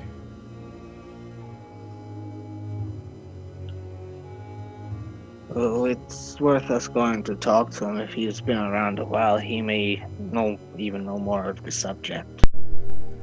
I would like to insight check Stone, please. Okay. I am too, because I don't trust Tabaxi anymore. Might as well. 19. I'm insulted. This is leading to some great relations between 21. 18. Okay. As he seems to be honest with you. I mean, none of you are getting any inky vibes off of him.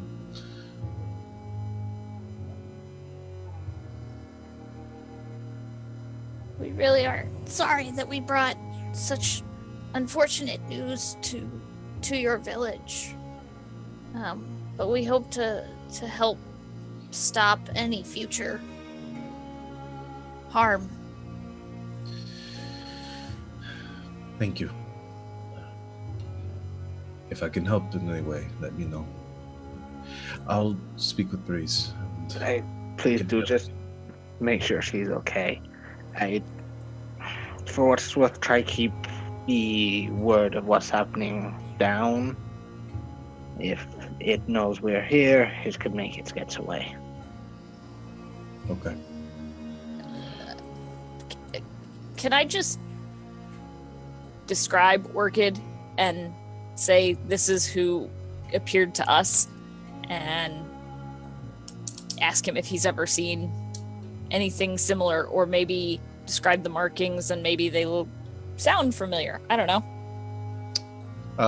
Okay. Yeah, I mean, you describe her to him the best that you can, and her appearance. From what your description was, he thinks for a moment. He says, that face does not seem familiar to me. I don't know anyone of that name, and I don't know anyone. There are some that have the same coloring, but no one that speaks to me as the same person. Okay, well, it's worth a shot. I'll keep an eye out, though. I should get back to Breeze, though, and make sure that everybody is okay. And I'll tell them that you've had nothing to do with your son's disappearance. We'll go. We'll skirt the village to get to Mutt's hut. We'll keep out of things until it calms. He nods and says that is a good idea. Well, I have some work to do then. And he gives a bow and heads back in the direction of the large crowd of Tabaxi.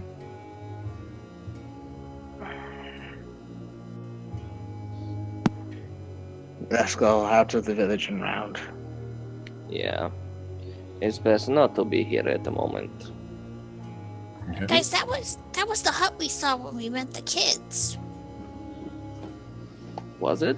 You've seen where this mud lives? Yeah, it looked a little unkempt compared to the other ones, but I don't know. We were interested in learning more, so we talked to the kids and didn't go and investigate. So It might be of some use to check it out.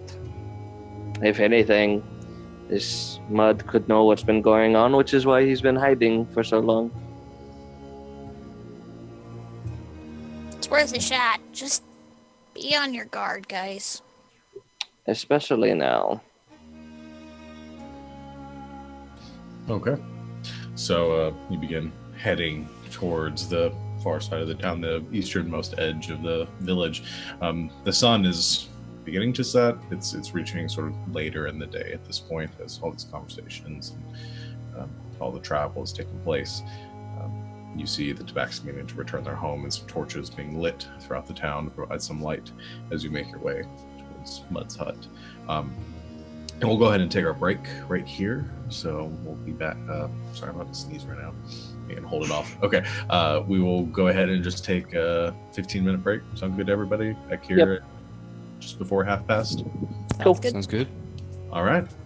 Be right back, everyone.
Fuck.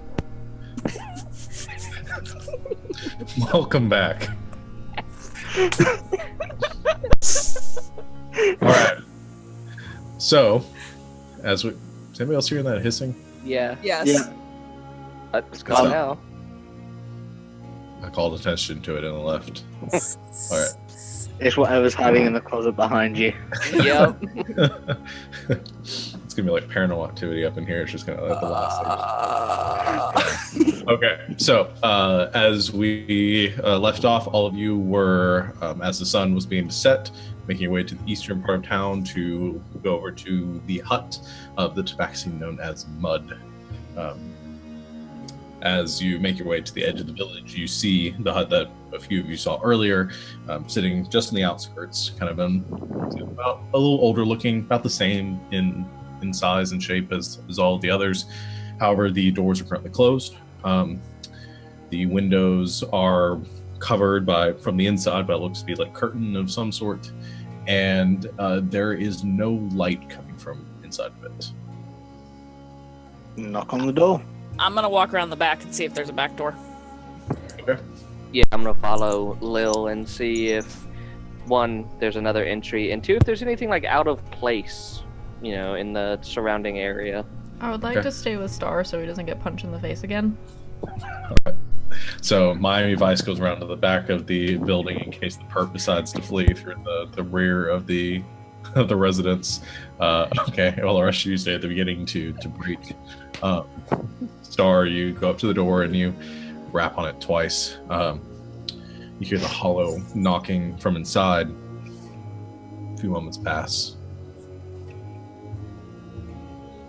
Nothing. I'm just now waiting to see if I hear from Lil and whoever else has gone around the other side. I go up beside him and reach over his shoulder and knock louder. Okay. Dun dun dun. Moments pass. You don't hear anything, or the door doesn't open. Lil and Lucius, you walk around to the back. There isn't another entrance on the rear of the house. Seems the only entryway is in the front. There are a few more like windows back there, but it's a circular building or a circular hut. It's like a yurt. Yeah. Okay. Is it on stilts or? It's like slightly raised, for like mild flooding, but nothing unless like too high up. You don't have to go up like a huge flight of stairs to go to it. Okay. Last question. Any of the windows open? They're all open. There's no glass or anything. They just have like curtains on the inside. I go up to one, slowly, and if I need to make a stealth check, I will, and see if I can peek inside. Okay, make a stealth check. Because that's what I'm good for. I stop moving completely so he can be stealthy. Okay, well, make a stealth check. 12.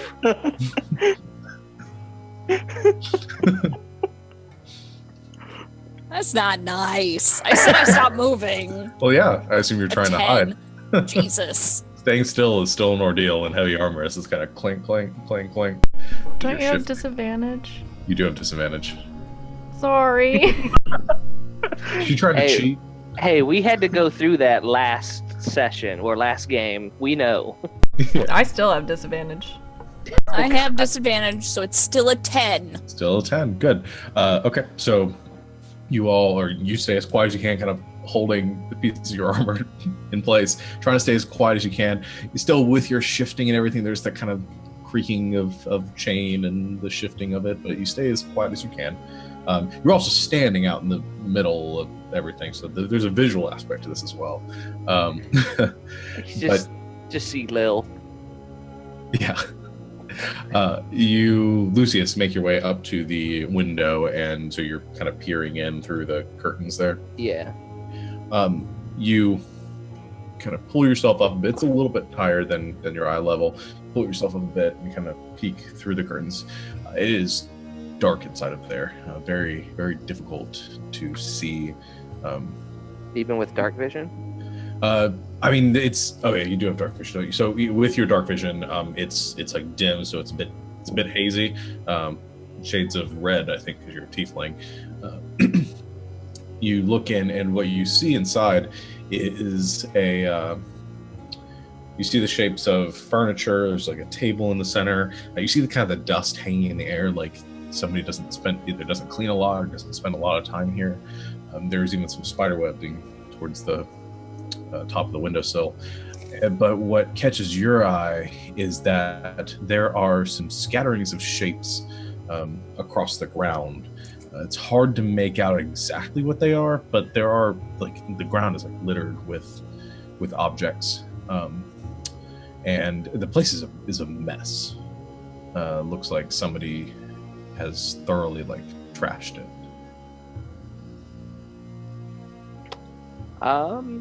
Turns back to Lil. Well, how far away is Lil, actually? She's like a few feet away from you. Okay. Slightly Well- clinking in the breeze. Right. Well, it does not seem like there's anybody inside, but something went through here and wrecked the place. Is it like one big room, or Yeah, from is it just like the room you can see? is it just like one big room, or just that's what I can see? Yeah, I mean, it's one room, and there's like a cot on the far side, a table, some shelves, and like I said, the floor is covered in things, but you can't make out what they are. I give a detailed breakdown of the room because was part of the army. Yeah, okay. Yeah. I mean, Well- I could go inside right now and open the door, but I don't actually know what's in here. Something Yeah. could be hiding. I don't trust the Oni, so I'm gonna go tell the guys. I'm gonna go run around All right. and give them the description and just say, I don't think anyone's here, but Lucius has got a point. They could be hidden. I'm just around front trying to convince Star and Sadel to let me kick in the door. Is there an actual lock on the door? There's an actual lock on the door. There seems to be. It's not like if you try to open it, doesn't open. I so want to just jump in and open the door before she kicks it. Let me have my fun first, and I'm going to try pick the lock on the door because I Okay. haven't done this in too long. All right. Let the rogue be a rogue. Yeah, go ahead and make a check with your thieves' tools using dexterity. Yeah.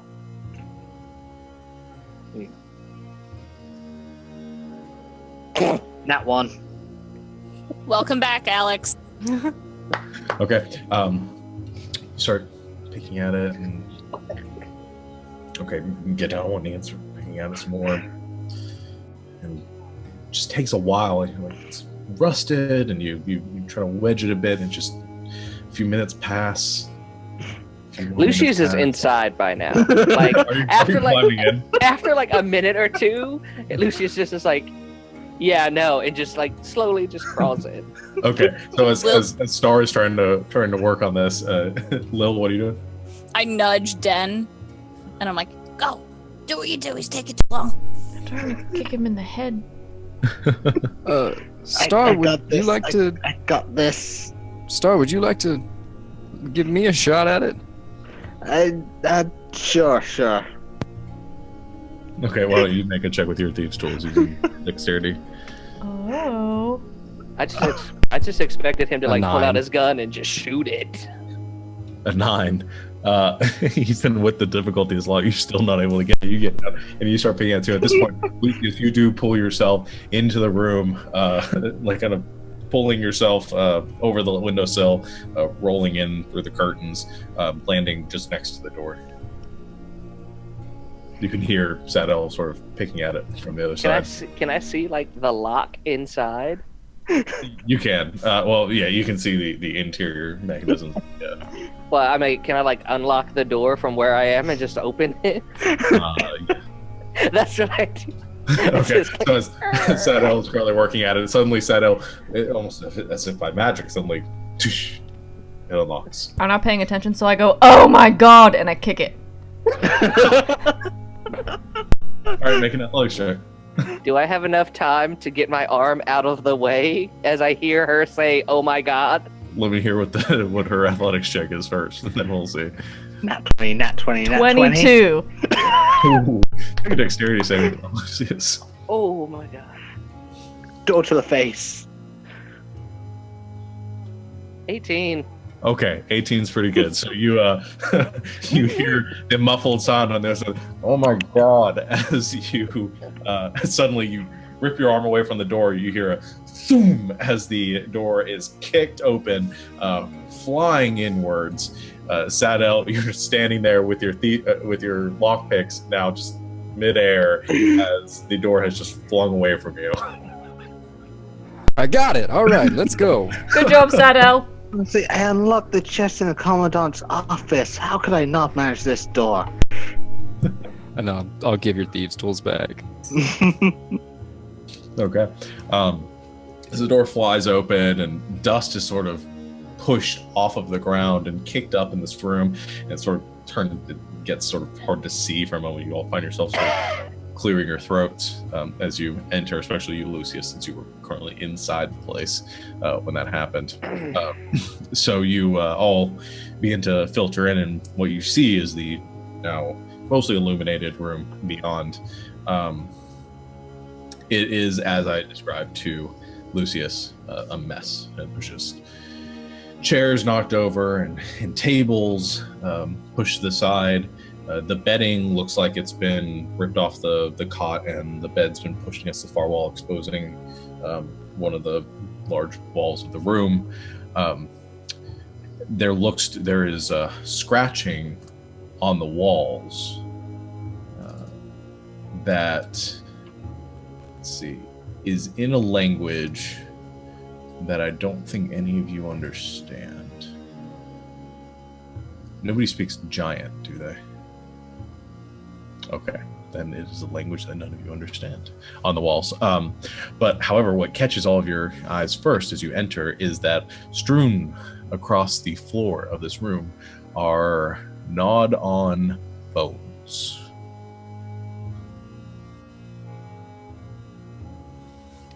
Lucius picks one up. Okay. Does it look like human, tabaxi? It looks like the bones you found in the pit. Looks like a tabaxi, probably an adult, based on the size. Well, I think we found something. There should be a man living here. Let's look around. I just hold out the bone. I mean, it's just like, I think we I found think him. we found them. That's true. Can I look at what now are pretty disturbed footprints or anything on the ground? And can I distinguish others from our own? Yeah, you can try to make a investigation check. Okay, investigation. A 12? 12. You scan the room. There are definitely in areas that you guys haven't been in yet. There appear to be some markings of disruption amongst the dust. It's hard to make out any size or shape considering the breeze that has now kicked up a lot of the dust across the room, and now everybody's sort of moving around it. It does look like there probably was somebody here at some point recently, though. Okay.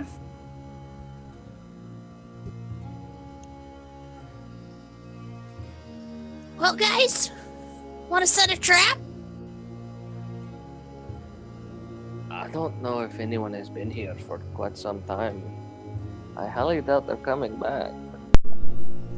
Well, what are they words on the wall? I don't know, I can't speak them. I can't fight them. I mean, I can barely read to begin with, but... Yeah, but you did kick that door off its damn hinges, so... yeah. That's how we do it. So, yeah, who needs to read? I mean, I sort of like to read, but... Anyway, let's not talk about that right now. Well, did Stone say how long it's been since they've seen mud? I mean, I think I heard you guys translate that He was acting weird, but did anybody say when they saw him last? No, I think It's been a while, they said. That's all they said was that he's lived here for a long time, but it'd been in the a past little while. But Saddle, why are we writing on the wall? Saddle, would you and some of those men going back to the village to just try and find stone for us? Sure, I'll run back real quick. Just tell them we found the hut empty for now. Just try find when Mud was last seen. Sure thing.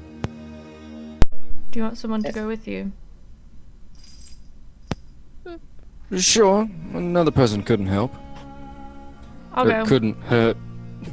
If I she couldn't knows we're help. hunting her, we need to stick together. I'll go. I'm not really good at finding things. Okay. So the two of you go to leave the hut, or the rest of you are just staying there and continue to look around. Can I check to see if there's any like journals or books or anything from Mud that could kind of point to how long it's been since he's been here? Yeah, you can do that. So you're gonna look for some sort of documentation there. Yeah. Anybody else do anything while they're Hunting for signs of habitation, and also anything that may be sort of in a hidden place. okay? And go ahead. I just said 14 on my investigation chat. Okay, don't roll yet. Lil, anything you're doing? I am gonna, if there is one, I just want to grab a piece of paper and copy down the writing on the wall. Just because. Okay, so you're beginning to do that. Okay, so the three of you and Barb, anything you're doing at this point? Not really, just looking around. Okay. So Den and Saddle, the two of you, begin to leave the front of the hut. As you do, there is a small Tabaxi child that is kind of standing over to the side outside the door, or not right outside the door, but about 20 yards away, holding the ball. It's one of the kids from earlier holding the ball there, kind of looking at all of you and saying, "What are you doing?" Oh, we just came over here to meet Mud. Why are you in his house? We thought we'd say hi. But it looks like he's not home, so we were just leaving. Okay. Sort of begins to back away. Have you seen Mud recently? No. No? Alright.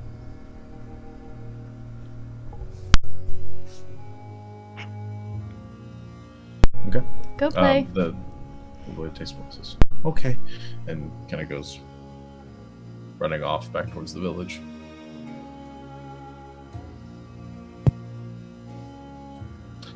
So the two of you are going to get stone? Yep. Okay. You rush back towards the village and kind of go searching through between the different houses and looking for the Tabaxi that you recognize. Eventually you do find Stone. He's still over near Breeze's house, currently speaking with some of the other Tabaxi there. He looks up as you approach and gives a wave. I wave back. We've got a just quick little. There's not like a bunch of people around, is there? It's like a couple, not Just a couple. Could we talk to you for a second? Stone says, sure. Do you need? And I lead him away from the few people that are around. And, well, we we went over to Mud's house, and it's not looking too good. Oh. What do you mean? Well, we found some bones that looked like they had been gnawed on, and no mud.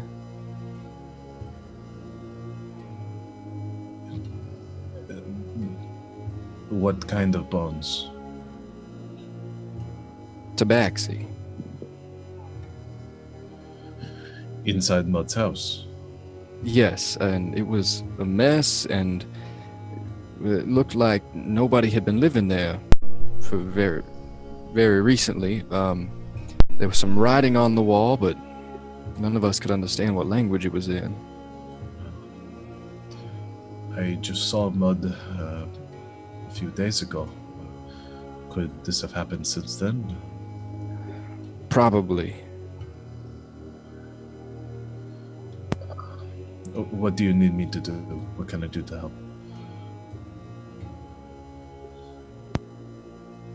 I don't know. I mean, keep the people as safe as you can. All right, I'll begin gathering some of the warriors from the village, some of those that know how to handle a spear, some of the hunters, and we'll get a watch formed, see if we can find what might have caused this. And I think it would also be best to keep an extra close eye on the children. Oh, of course. I'll warn everyone, and begins to head back and keep an eye out. Or be in one more thing. There's this song. And I hum the tune for him. And do you recognize that? You hum it for him, and he listens to it for a moment. He says, "It sounds familiar.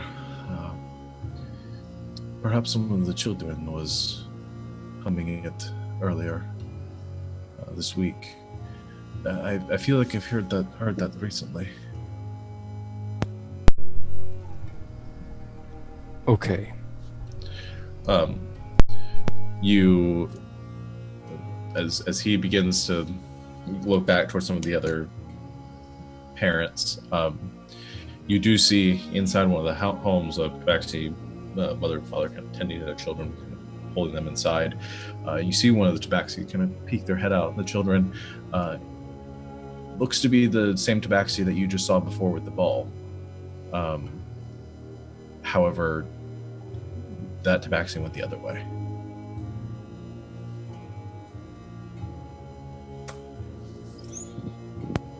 Stone, I don't want you to panic, but we believe that the Oni is in this village. And we think that it's been taking the shape of one of the children. One of the children? Yes. Begins to look around. I don't want to start like a witch hunt, but we just need everyone to keep a very close eye. I will. He looks back towards some of the buildings, and you see the parents kind of coming out and beginning to pull their children inside. All right. I'll gather them as quickly as possible. We'll keep this quiet for now. Okay. We have Thank to you. find it. Is there something we can do to tell which one it might be? If you hear somebody humming that tune or singing that tune, it's probably them. Okay. Because that's the same song that it was singing when we came across it. All right. I'll keep an eye out for it, and I'll keep an ear out as well. Be safe. We'll get a search party going as soon as possible, and make sure all the children are gathered together.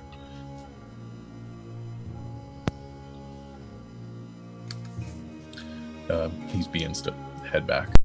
As soon as he's gone, I grab Sadell. What do we do?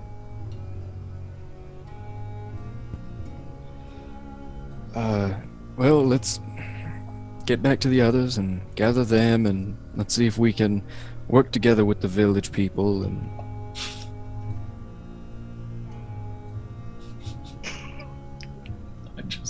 I'm sorry, go ahead. I don't want to let it get away. Yeah, I mean, we need to make this quick. Alright. Say maybe try and set a perimeter or something, I don't know. I've never dealt with an Oni before.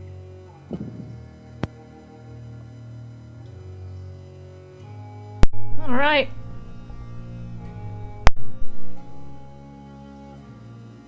Okay. So you guys are heading back to your Queen companions. of Patience. Yep. All right. So back at the ranch, we have Lucius. You are currently looking for a journal. Okay. So you can go and make an investigation check for that. Do you want me to just use my 14 or roll another? Roll another. Okay. Star, you were looking for which one? Habitation and hidden things. Hidden things, and okay, you can make an investigation check for that. 11. And then Lil, you were looking for what? I was copying down the writing on the walls. Okay, I won't make you make a check for that. You can just copy it. I got a 21. Okay, Lucius, you don't see anything out of the ordinary, or you don't see any Any journals writings or journal or anything? No, nothing like that. Sadell, you look around. Star, you mean? Star, oh my god, my mind is just gone. So He's the Oni. Kill him. you Star, you begin to search the room and looking for bits and pieces. You do find something tucked underneath the cot. There's a section of it which kind of has a lip underneath, and you find something in there. It's like hard and metallic, and you pull it out. There is a large, sort of tarnished iron coin.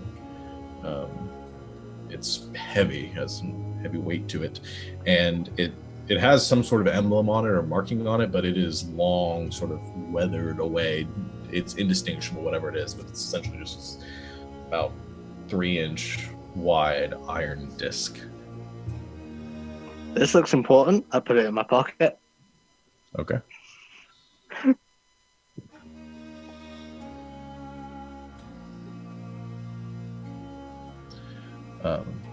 And then Lil, you spend the time sort of copying down the writing on the wall as closely as you can.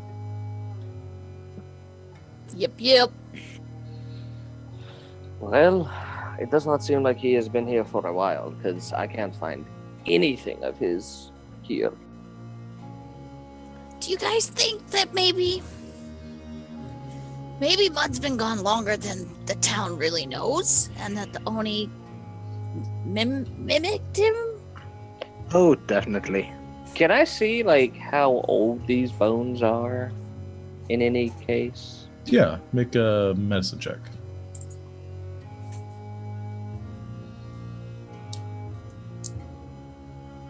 Natural 20, so 23. Nice. Yeah, based on looking at the bones, they don't look ancient. You guess by the age of them, they're probably a few weeks old, or a few weeks deceased. Well, if he has been not seen for a few weeks, this might explain it. Yeah. So your hypothesis is not a unfounded one. Yeah, who knows? God, where are those guys? Yeah, where are they? I don't trust this.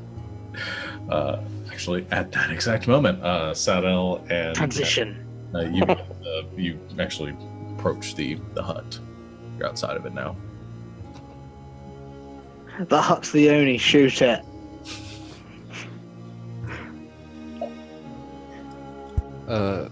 Before I go inside, I want to take a look around and see if there's anyone watching us. Okay. Maybe a child, maybe an Oni person. All right. Make a perception check.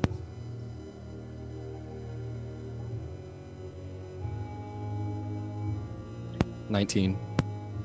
All right. You scan around.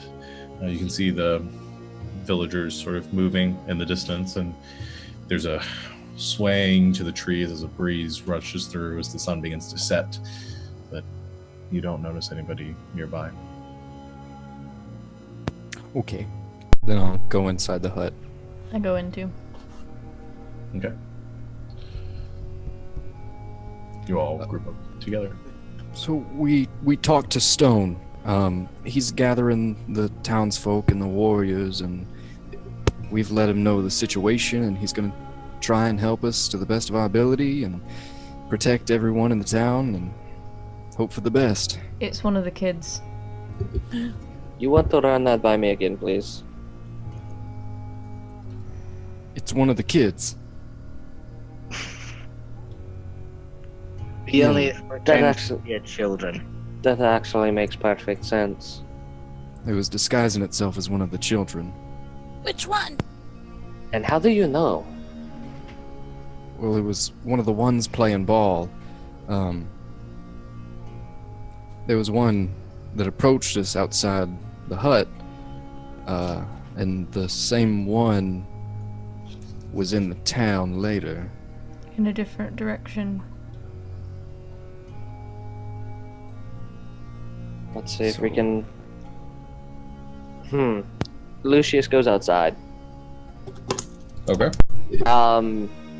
Since they said that, approach the child approached them, at the hut or whatever, can he search the ground, see if there's any children feet going in the direction they said that it went? Yeah, you can search. I'll have you make a survival check. Is everybody else staying inside, or? Coming out. I assume everybody coming out. Yeah, probably. I might need I might need help with this. There's way too many footprints. I can't see anything. I'll give it help a him go. I'll help I got a you. nat 1. I got a nat 1 for the audience. Just let everyone know. That's good to know. I see. I'm also helping. Please, because apparently no one else can.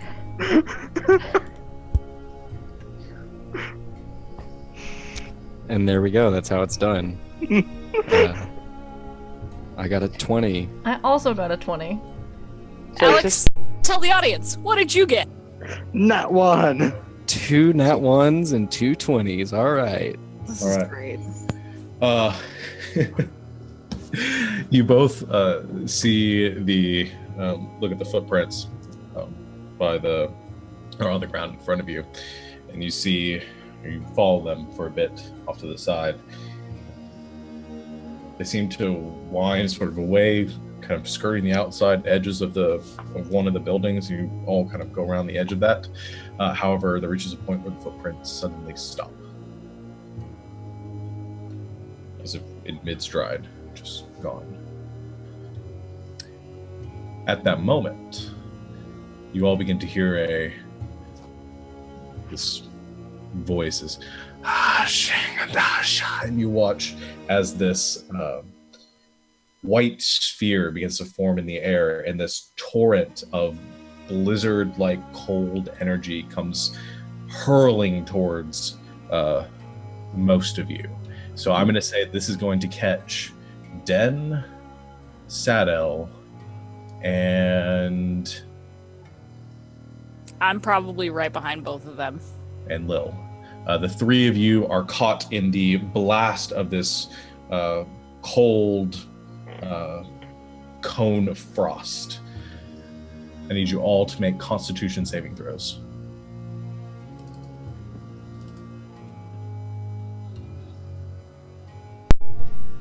21. 7. 20. 20. Okay. So that is a success for Den and Lil. So the two of you are going to take half damage. So you both take 20 points of cold damage, which Den, you take half of that because you're resistant. I do. Sadel, you take 41 points of cold damage. How much? 41. I am unconscious. Are you still alive? It's not double your max, is it? Barely. Still alive. Okay. Like by a few points, I'm alive. Okay. You see at this point as this blast of cold energy pummels the side of this building, ice just covers everything, and you see appearing there, shimmering out of the air, this large, muscle-bound entity wearing what appears to be this ragged brown shawl, this cloak, a hood pulled up, blue skin, large, black, sharp fingernails, the length of daggers, white hair streaking off to the side, two glowing, pale yellow eyes, and then a wide, grinned smile with jagged, sharp, broken teeth as the Oni appears before you. And at this point, I will need everyone to roll for initiative. I'll get us up in the battle map. Question. So I assume that the points that I lost last time have been regained, right? Yes, they have. I'm going to position everyone. Should I still roll initiative? Or? Yes, go and roll for initiative so we'll know what count you make death saving throws on. If it comes to that. Rest over here. I did a dumb and forgot to wait for the map so I could click on my token. I was waiting for that too. I was like, I have the smarts. Good job. So I'll say you don't get advantage on the initiative roll because of the That's fair. because of the unconsciousness.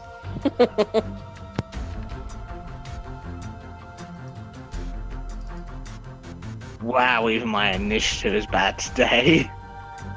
I've been fair to middle in everything. Well, I've had 2 nat 1s this session, so... However, as this blast of frost energy hits, you see Sadel freeze in place. He's currently frozen, standing there, just an arm stretched out, kind of Han Solo and Carbonite, as he is just coated in frost and not moving. All right, is that everyone's initiative rolls? I'll just put mine to what it should be. Okay. Lucius, did you roll investigation? No, I didn't. It's No. Why would I do that? Why would I do that? I mean, I got an 8. Okay. So that will be Barb going first. hit it in the face. You sound super pleased about that. Radiant the heck out of Sorry, Lucius is not on the tracker. Who is it? Lucius? Is Wait. that better? Yeah. Just change it back to the 8. Cool. 8. And that'll fix it. It's still you going first though, Barb. What you got? All right. I'm gonna go do the rage thing. I'm gonna pluck my great loot and get all amped up. All right. So with a thring, there's this echo that echoes throughout this little kind of courtyard area here, and you feel that adrenaline rising as you go into your rage. Yeah. And I'm gonna go over to it ish. Okay. Here ish. And I'm stab it in the face. Okay. Go ahead and make your attacks. All right, cool. Let's see. I'm gonna do my rage great weapon mastery with my great loot. Okay. Stabby McStab, which is I do have advantage on that, right? Are you using your reckless attack? Yes. Okay, then yes, you have advantage on it. All right, cool. Oh, well, I do a 9. 9. That is not enough as you come slashing at it. The Oni actually using one clawed hand just grabs the blade and deflects it to the side in the middle of the air, kind of looming over you. However, can I do Radiant? You can. So at the end of your turn, go ahead and roll your Radiant damage. I got a total of 5. All right, 5 points of radiant damage. Nice. Pretty solid. I did something, guys. I tried. All right, that will, however, bring it to the Oni's turn. And since it can't go after, won't go after the people that it wants to finish off. However, it will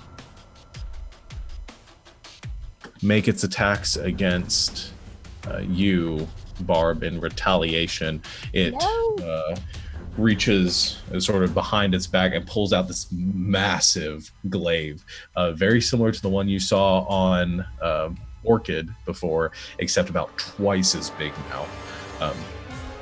Brings down the glaive at you twice. First one is going to hit you with a 20 for 18 points of slashing damage, reduced to 9. And the second one also going to hit for 14, reduced to 7. Okay. So 16 total. Yeah. Yeah. All right. That will... Oh, shit. I accidentally X'd out the turn tracker. I'll bring it to Den's turn. Okay. Saddle's frozen solid. Yes. Oh, no. I guess I'm gonna try to cure wounds him. I don't really know what else to do. I'll back up next to him and try to cast Cure Wounds on him. Okay. Go ahead and roll your healing. 6. 6. Okay. You place a hand on the frozen exterior of Saddle and you send that burst of electricity into him as the... I'm hearing a beeping. Is that on my end or is that... Oh yeah, that's actually my Discord.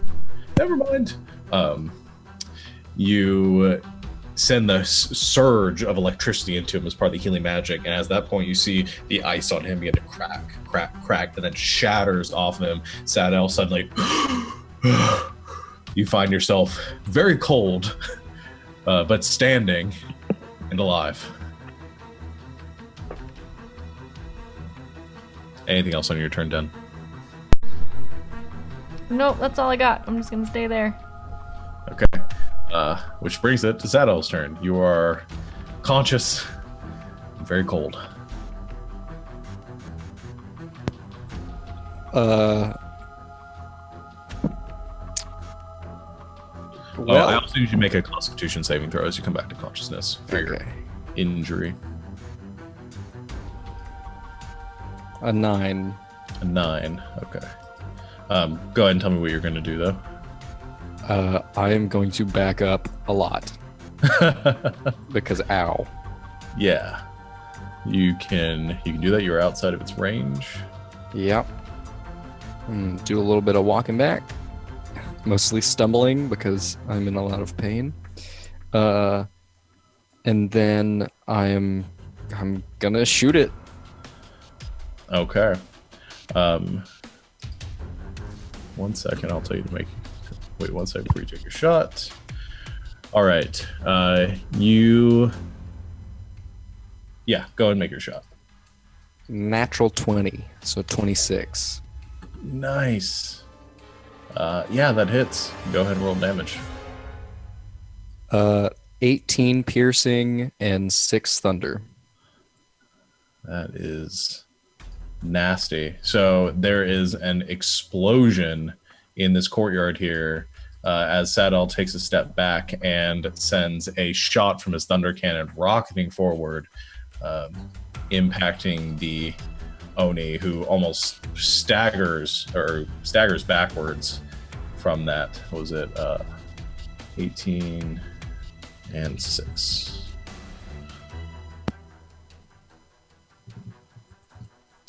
All right. The Oni goes staggering backwards from that hit, seeming to take a fair amount of damage from that. Anything else for your turn? Nope. Okay. Where did that go? So as you take a step back, though, and take your shot, you do notice that you're having a hard time moving. The force of the ice and everything, you just find yourself sort of like uncontrollably shivering at that moment. The hypothermia starting to set in until the end of your as part of your injury right now, you have disadvantage on dexterity saving throws. So Okay. just remember that. And the hypothermia. And you have 1 injury point. All right. Lucius. Let's see. Yeah, he's gonna back up a little bit more, probably to behind. Yeah, right about there. And then he's gonna try to rend this creature of doom and death. Okay, go ahead and make your attack. 20, not natural. 20 hits. Cool. And 2 points of slashing. 2 points. Yeah, that's it for right now. Okay, as the bullet hits, the Oni takes staggers back, and then you send that surge of energy, that lashing out with the tendrils of soul threads, and you rip at the flesh of the Oni. The fabric of his shawl or the cloak beginning to fall away. The Oni looking around, kind of showing a bit of blood at this point. All right, that'll bring it to Lilibet's turn. What you got? Okay, so I'm gonna go ahead and use the last of, I'm gonna take 10 points of lay on hands on myself, so that'll bring me a little health. And then as a bonus action, I'm gonna go ahead and cast Shield of Faith on myself. And Okay. I don't know why that went down so low, so I should have that.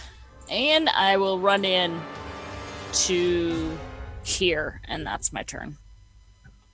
All right, so you heal yourself a bit and then go rushing up to the Oni as the shield of divine energy sort of instills your armor with greater durability.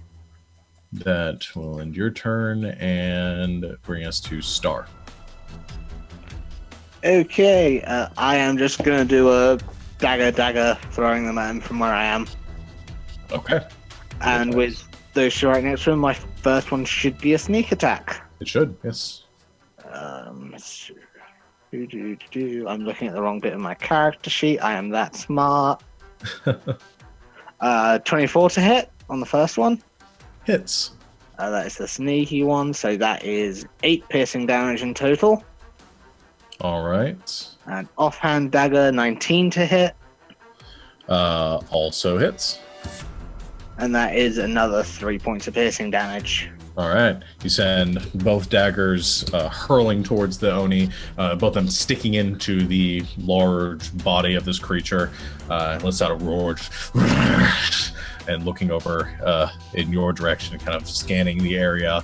The smile still plastered across its face, but its eyes showing kind of a look of like a cornered creature at this point. All right. That is my turn. Okay. That will bring it to Barb again. All right, Stabby McStab stab again.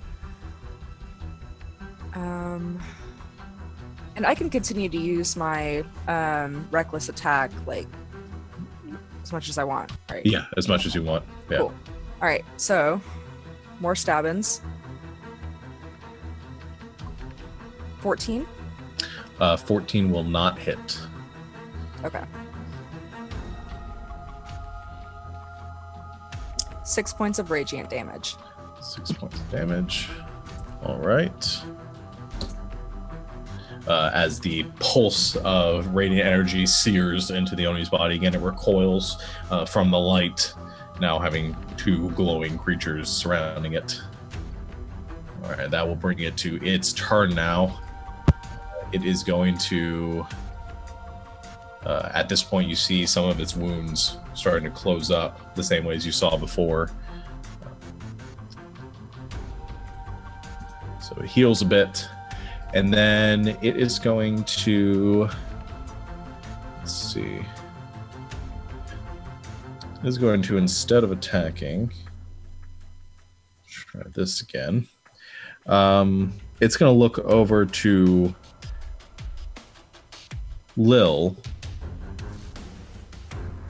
and mutter under its breath again, kind of this similar incantation.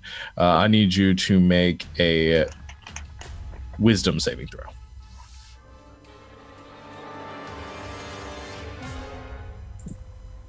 19. That's a success. So similar to what happened before, where it attempts to beguile you or charm you with its magic, the Oni looks down at you and kind of whispers this incantation. You resist the effect, though, remaining stalwart and vigilant against this creature. That is all it's going to be able to do this turn, though. Den. Okay, how tall is it? Close to 10 feet. 10 feet tall. Great. I would like to use my ring, and I would like to fly Okay. up in the air. Okay. So I'm gonna stay where I am. I'm gonna go straight up. I'm flying. This is so cool. Not too high, so I'm about eye level with it. Okay. So, like 5 feet off the ground. About 10 feet off the ground. 10 feet? Yeah. Okay. So you get a little bit of like above it. Yeah, but... that's fine. And then let's see. I would like to then I want to use my action to cast Shatter, like above it, sort of across from where I am. Okay.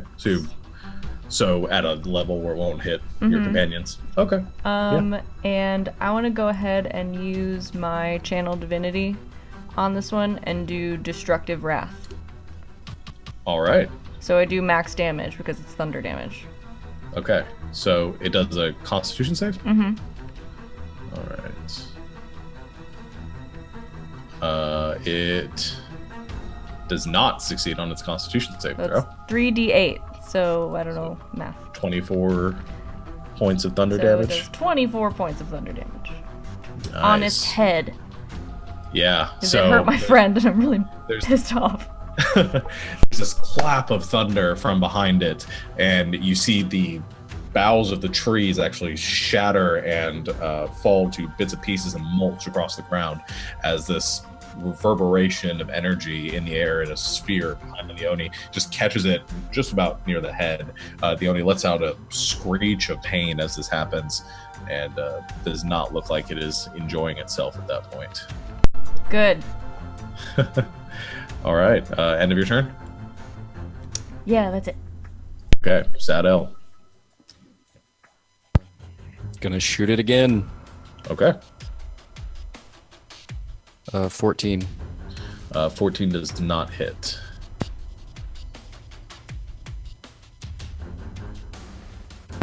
Then I'll be on my way. Okay, so you take your shot. The Oni just ducks to the side, being wary of you since the last time you hit it. Is able to avoid the strike. That will put it to Lucius's turn. He is actually going to use the action to release the vapor puppet. Okay. So, can the vapor puppet go on this round because it is an action? It can do anything that doesn't require an action to tell it to do. So, or I think it's use your bonus action. Bonus action. Yeah. Then you can yeah. Well, I was asking because I know it takes me an action to call it. Yeah. So I didn't know. So it's a bonus action. Yeah. Cool. He's gonna run up. Hopefully that's. Yeah. Okay. And then try to punch it in the face. Okay. Go ahead and make your. Make it there he is. And natural 20 for a 25. Whew. Yeah. Go and roll damage on that. 6 points of bludgeoning damage. Okay. So 6 points of damage as the vapor puppet comes rushing up behind the Oni and just clocks it in the back of the head with a thump, as the smoke sort of dissipates, but definitely has a hearty impact to it. The Oni looks back over its shoulder towards the swirling mist of smoky human shape. Yeah, is the finger puppet. Taunts it. All right. That'll be Lilibet's turn. Unless are you doing anything else? I have a question. Yeah. Would Lucius know if this is a humanoid or not? Make an intelligence check. Hmm.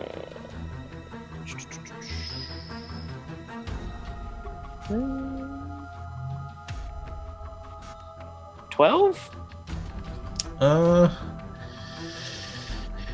It's probably not a humanoid. You don't know what it might be. It's Okay. probably not a humanoid. All right. That's the end of the turn. Okay. Lilibet. I'm just going to hit this guy with my Warhammer two-handed. Okay. And I'm gonna whiff it. Okay. I rolled a 6. You swing at the Oni, and it, the same as it did to Barb earlier, grabs the warhammer from your hand, or in your hand, and kind of throws your arm back. You hold on to the warhammer, but you're not able to get off a strike this round. Just sort of parry you to the side.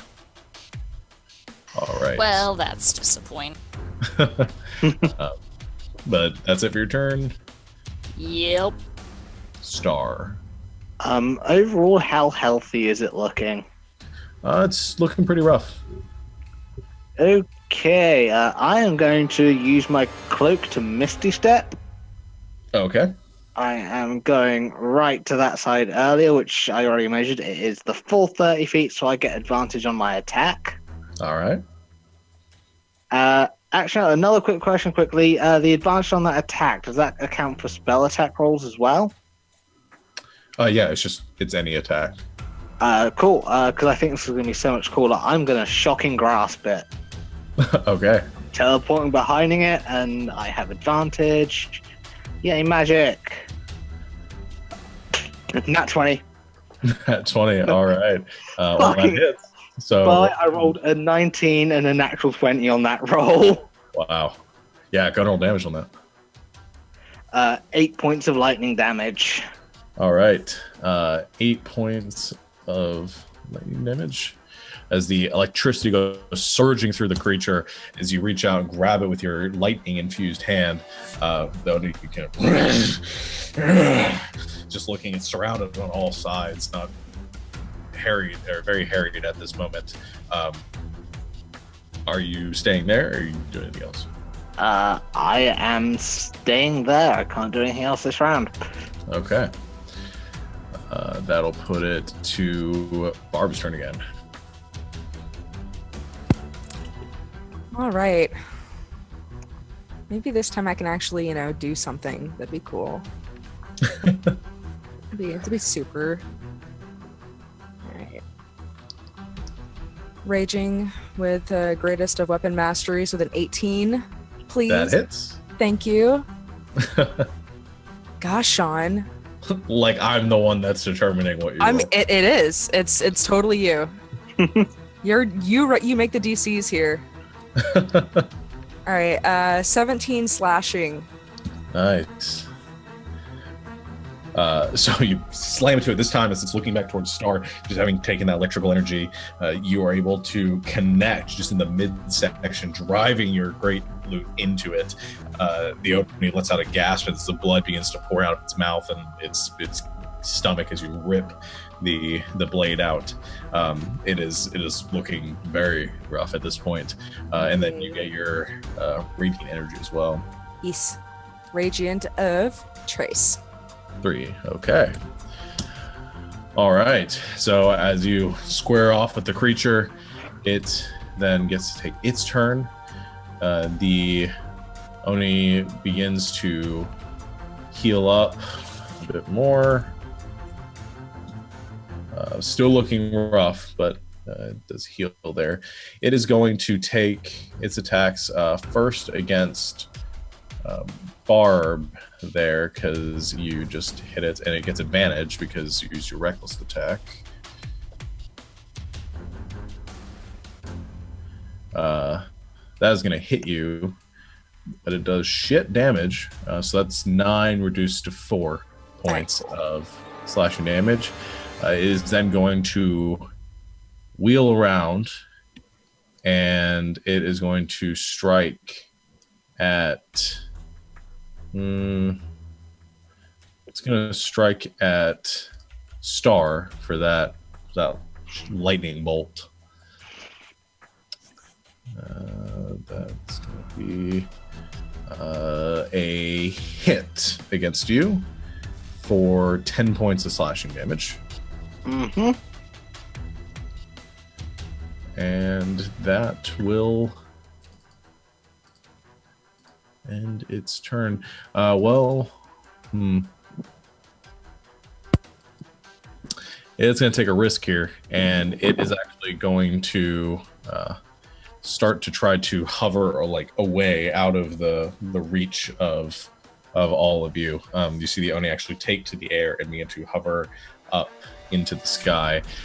Everybody that is currently around it gets an attack of opportunity. How do you want this to roll out? Let's go ahead and do... Okay. I already just rolled, actually, so... Okay. Well, Star, you do yours first, then. 19. Okay. That will hit. 2 damage on that one. That's 7 piercing. Okay. Lil, you can go into yours. 18. That hits. Here's a question. Can I do Divine Smite on a reaction hit? I think so. Double check. It just says when I hit a creature with a melee weapon attack.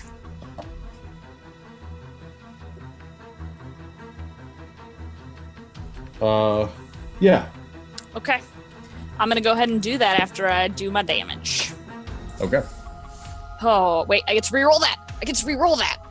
Okay, and re-roll it. 1d10.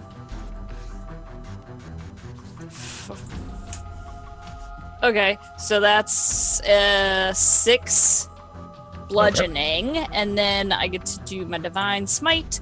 Where are you, Divine Smite? I know you're here. And that's at first level, Smite. And that's 12 radiant damage. All right. Barb, you want to do yours?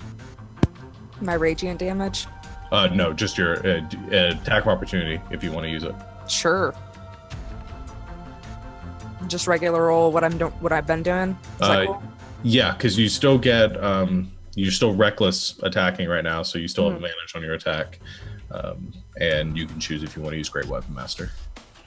Always, yes. Always. Okay. Then yeah, go for it. 17. That hits. All right, sweet. 19 slashing, sir. 19 points of slashing damage. All right. And then the Vapor Puppet goes last. Wait, do I still get my rage in or no? No, because it's only at the end of your turn. I'm actually trying to okay. decide if the Vapor Puppet would even get an attack of opportunity. I'll say yes for now. I'll think about that later. Cool. 22? Hits. Oh. 7 points of bludgeoning. All right. So, all right. With 27 points of overkill, how would the four of you like to do this? Yes! I want to dismember something, obviously. The Vapor Puppet just grabs a hold of one of the legs. Actually, because it can do the, I forgot what it's called, but it's like wrap around the creature thing. It's going to wrap around the Oni just to block out its sight and just hold it there as much as it can. Okay. I jump up, just stab the dagger right into its leg and pull it down. Okay. So between the Vapor Puppet and Star beginning to pull it down, Lil and Barb, what are the two of you doing? So I would assume, for comedic flair, it decided to turn to get away from us since we kind of have it all and that's the biggest space it has to get away. And Lil screams out, "Do unto others as have been done unto you," and slams the Warhammer into the back of the Oni. Okay. So it's descending to the ground, being pulled down by the Vapor Puppet and by Star. You slam into the back of it, the creature crack as it falls forward, and as it's falling forward, Barb, what would you like to do? You said it's falling forward, so it's not still levitating? It's about it's at your level right now. Oh darn. Okay. Then I guess I'll just cut open its stomach, let its intestines fall out if it has any, Okay. So as it's falling forward, all of you kind of gripping onto it, being slammed in the back, it goes sprawling out, and at that moment you bring around your great loot, and using the momentum of it currently being hurled forward, you slam into the stomach of the Oni, and then rip the great axe back, sending blood and gore just spraying forward onto the ground. The Oni lets out a and falls down onto the ground as it slowly begins to bleed out onto the dirt and grass around it. There is a brief moment where everything goes quiet, and all you hear echoing from it is that faint humming noise as it sings or hums those last few notes again, and then everything goes quiet.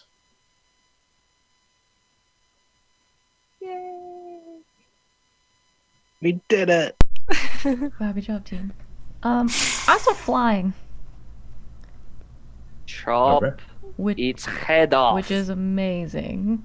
I would like to point out. Can I fly up a little bit and kind of survey around, make sure there are no more giant folk or anything frightening looking in this area? You begin to look around and survey the area. You see the dark canopies of the jungle all around you. You see the lights from the village, and you see a number of village folk beginning to make it your direction or head your direction. But you don't see any other giant folk or anything specifically moving towards you at this point. Great. I'm taking its head off. Okay. Begin hacking its head off with your daggers. Lil runs over to Sidel and casts Cure Wounds.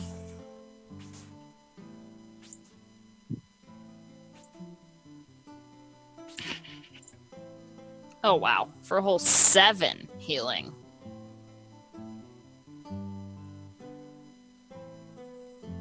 Thank you. Oh.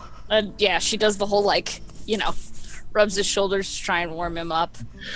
With the healing and with the kind of warming, Sadel, you still have the injury level, but you are no longer suffering from hypothermia, so you're okay there. I'll come back down, I guess. I'm really Okay. enjoying flying. I do a couple of loops, and then I come back down. Did you say anything? When Did you say anything, land- then? Nope. Lil claps. It's pretty It's good. pretty cool. I do a little like bow type of thing, which for Den is actually very elegant looking. Does anybody else need healing? I'm perfectly I fine. could try. If you wouldn't mind. I got I'm pretty sure everyone else. Anybody else? Raise your hand. Me, please. All right. I'm okay. I will pass out 2 cure wounds then. 1 for Star and 1 for Barb. Let's see. That's 8 for Star. And 5 for Barb. Sorry, Barb. Why? I tried. Why? I tried. What did I do to deserve this? As you're doing this healing, though, a few of the Tabaxi come rushing around the side. You just carrying torches and weapons, and you see Stone leading the way. Comes rushing around the building and then stops, surveying the ice across the side of one of them and the dead body on the other. Looks at all of you. What happened? As we all look up from like dismembering this this body. Well, we found the Oni. It's not going to be a problem anymore. Oh, good. So we're safe now. Are there any more of them? As far as I'm aware, you should be. We haven't seen any signs of other ones around here. If you hear that song though, that song's a telltale song, whatever that word is. Bad Sorry. news. Yeah, that's not good. If you hear that song, sit down. Can you hum it for them so they hear it? I hum it. Okay. They listen to it, and Stone's like, oh, the song we spoke of earlier. Yes, let's keep an eye out for it.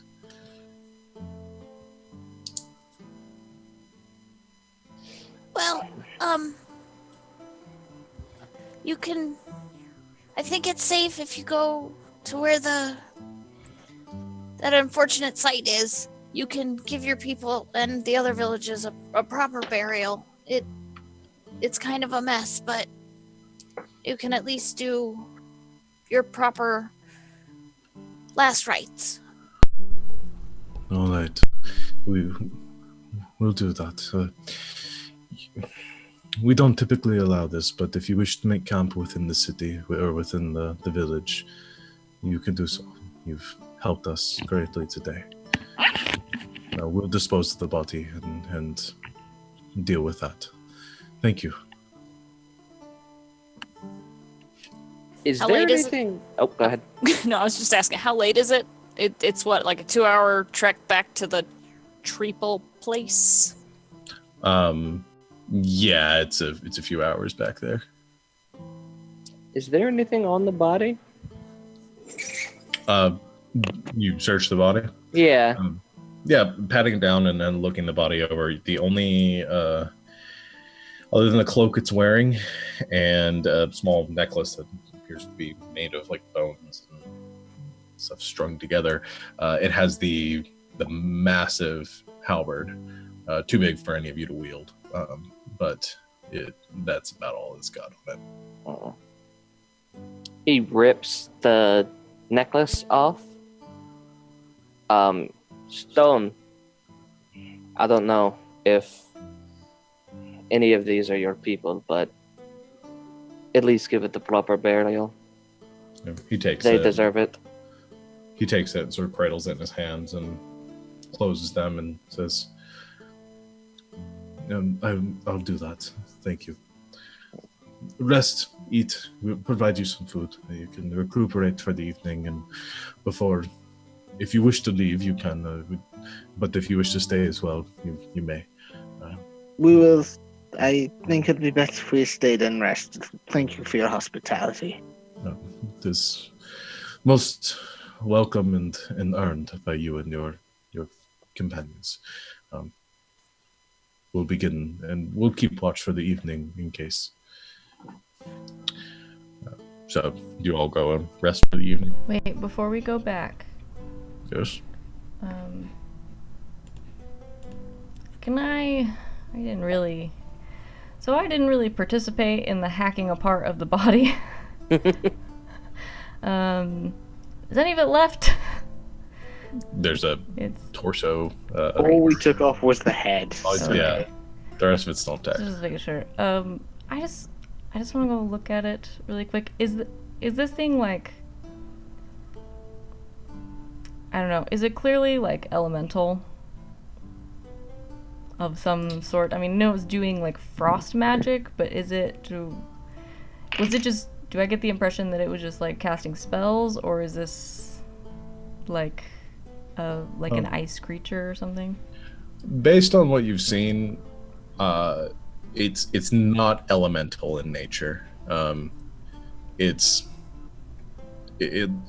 on the experience you guys have had, it's of giant kind. But it appeared to have some amount of magical capabilities. That's probably more for where the magic came from. I mean, the same as any giant has some akin, or as some giants have kinship to frost. That would be its connection. Like some connection to like one of the elements. Distantly, yeah. Distantly. Okay.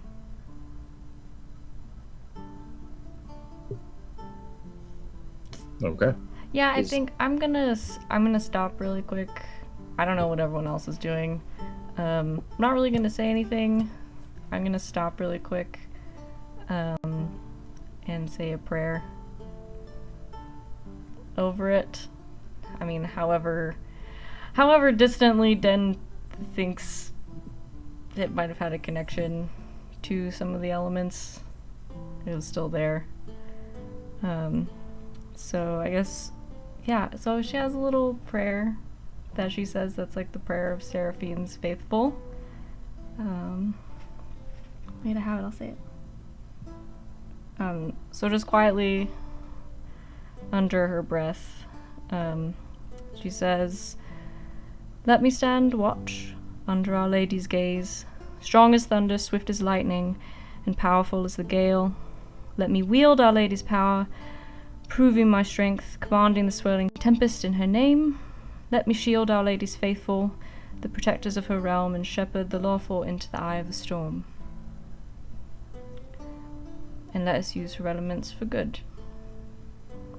Kind of tack that on to the end. Okay. As you finish your prayer and the rest of you begin to move back towards the village, the Tabaxi tend to the body and begin to dispose of it.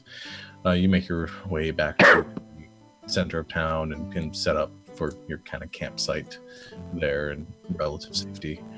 You're offered some food if you wish to take it, but you mostly rest for the evening and recoup.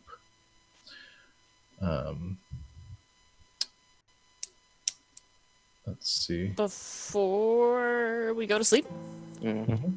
sorry, I'm gonna go and sit down next to Sadal, and ask him if he was able to figure out anything about my book. Pretty please. Hey, you warming up? Yeah, I feel much better. Well, I don't mean to bother you, and if you haven't figured anything out, that's okay. I know it's been a crazy couple of days, but were you able to take a look at that book I gave you? Yeah, I was able to sit down with it. Sean, did I find anything? What were you going to use to look at it? Well, I had detect magic, and I also have identify that I could cast on it. Okay. Yeah. I identify either one of those. Well, the identify spell would probably be better suited for something like this. Yeah. Okay. Yeah. And if identify doesn't work, then good old brain power. Yeah, you can sit down and do that then. So we'll assume the other evening or at some point during your travels, you're able to sit down and look over this tome that Lilibet had given you.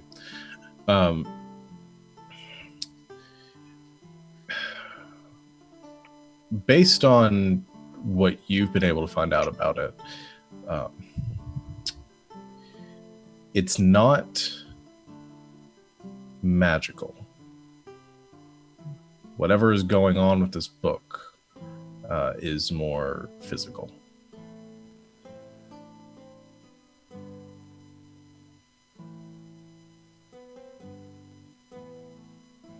So, as you cast the identify spell, you're not able to get anything out of it that way. So you appear it might take a more scientific route to decipher. Okay. And would I have come across anything like this book before? For that, I'll say go to make a history check. 20. Maybe not exactly like this before, but you've seen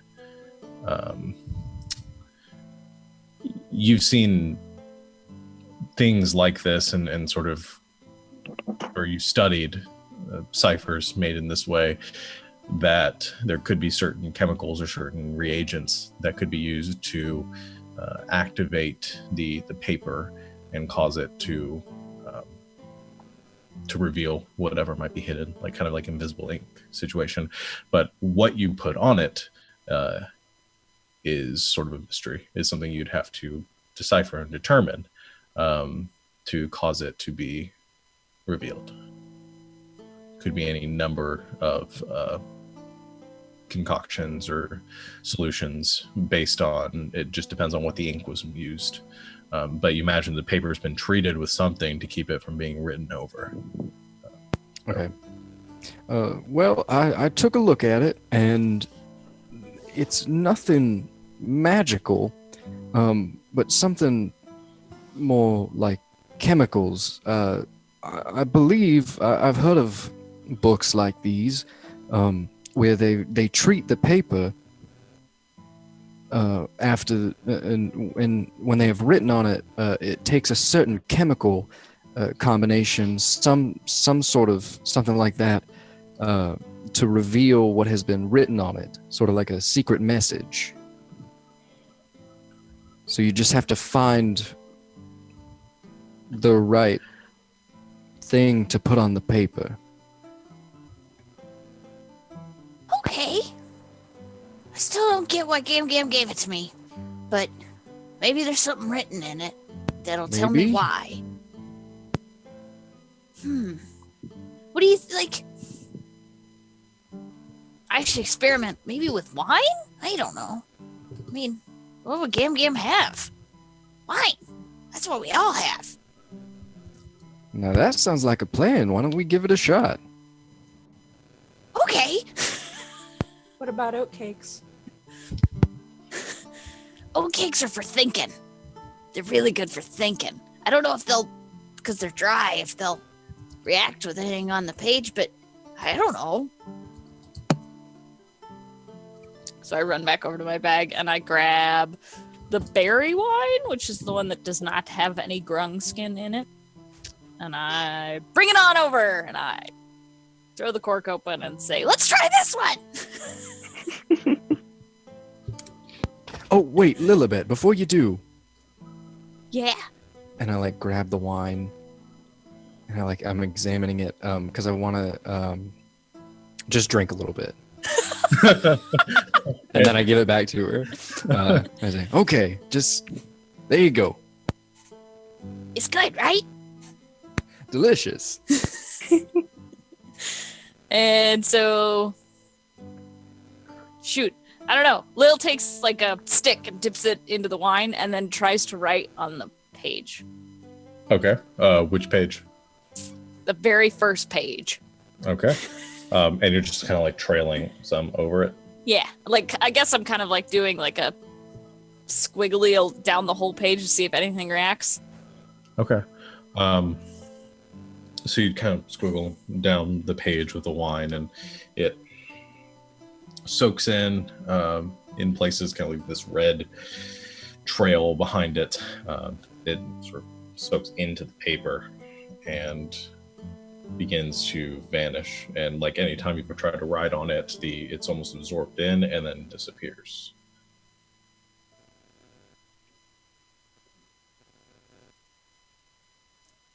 Right, you're muted. Well, I take a drink out of the bottle and get the confused face. Well, I don't know. I know nothing about this stuff. Barb, hand me an oat cake. As you ask for an oat cake, you look down at the paper again, and you watch as something begins to appear on the page. And a small sort of emblem appears in the very center of it. It looks like a map. Just a small sort of like island chain, and one of them has a mark on it, like a circular dot. I guess a circle, sort of like pushed into the island there.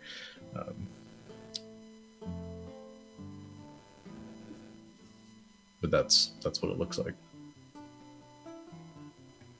Does it stay on the page or does it vanish? It stays on the page. Oh, he did something! He did something! Well, I think we found it. And then I go running over to Den and I'm like, Dad, does this look familiar? It's a book. No, the island chain thing. You've been at sea? I don't know anything. Does it look familiar? I'll have you make I think I'm getting some feedback on your mic, Savannah, right now, by the way. If you have your phone near it or something. Okay.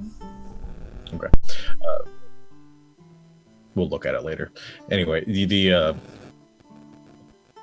you go to make a check with your navigator's tools using... let's use wisdom for it.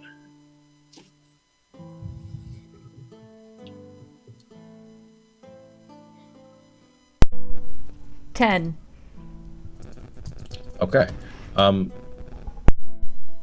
It looks kind of familiar, but it could be a number of island chains. You'd have to have like a larger map to kind of take for reference to compare it to.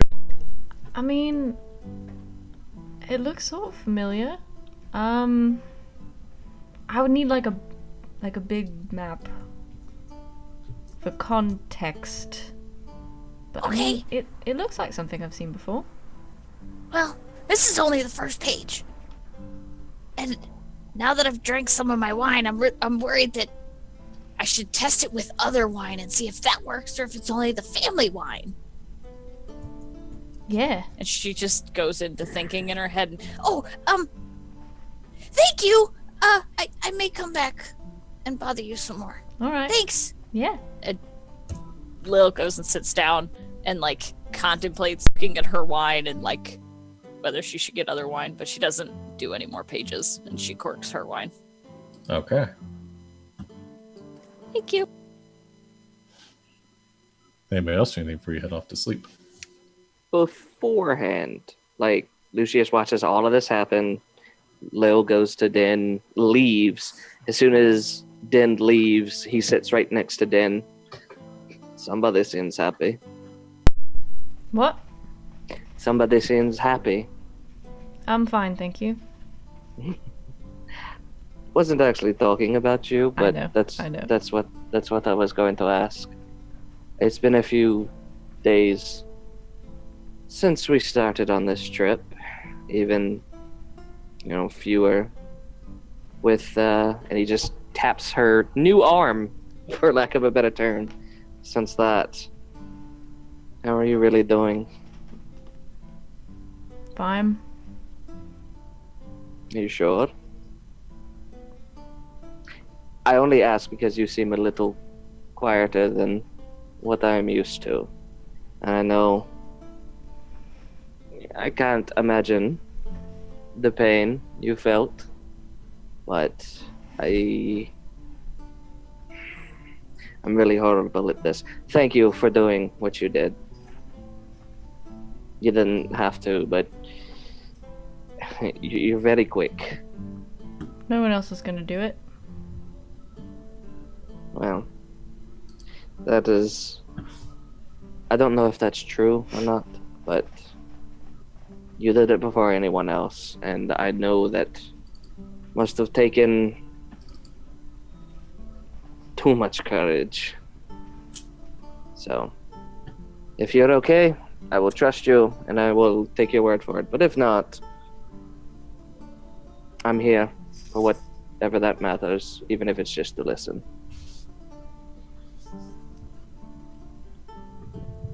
I mean, it hurts. Like, a lot. Do you still feel it? The pain? It's kind of weird. Like, I don't feel it. I don't know. Sean. Yeah. I don't know if this will work, and it might just be for like RP elements. Lucius is like very like in tune with soul threads and what makes a creature a creature. Can he somehow like look at this new arm to see if it's actually a part of her or if it's something else? Like if it's connected wrong somehow, if that makes any sense? Sure. I'll have you make a I have to be difficult. I'll say medicine check. I think that's the most appropriate.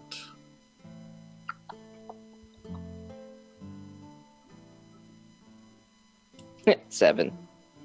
7. As far as you can tell, it seems like a normal arm. I mean, just looking it over, and I mean, the damage that's been done, whatever it is, it doesn't seem like it's the arm. Well, from what I can tell, and just again by just looking at it 5 seconds ago, the arm's good. It might be something else though. I don't know medicine. I kind of leave that up to you and maybe a little. I'm better at taking things apart than putting them back together. But the arm itself seems fine. Now, is there something else wrong with it?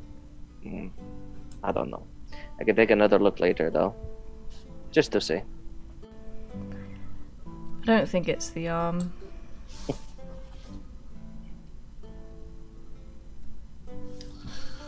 But, sometimes I wake up and I'm afraid it's going to be gone. Well, you've already lost it once. It's not... And he kind of stares off for a little bit and goes, I had a comrade back home before all of this who had something very similar happen. Unfortunately, he was not as lucky to receive a new one, but he did always talk about being able to feel it. His was the opposite, though. He woke up hoping that it was there. So, having lost it once and then having it back within 2 minutes, it's not unheard of that you would be frightened of it being taken away. Not to mention, and like she has more tattoos and stuff on her, right? It's not just her arms. Yeah. And he's like, I don't know what they mean. And he kind of just taps one of the tattoos on her other arm. But no one does this for small reasons. Losing whatever was on that probably adds to that hurt. The one that was on that arm said, in my language,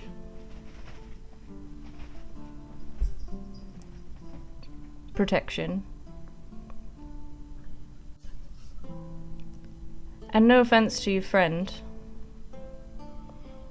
and whatever happened to him, but I didn't lose mine. I gave it up. So did he. But for, I could say similar reasons, but I don't think it applies.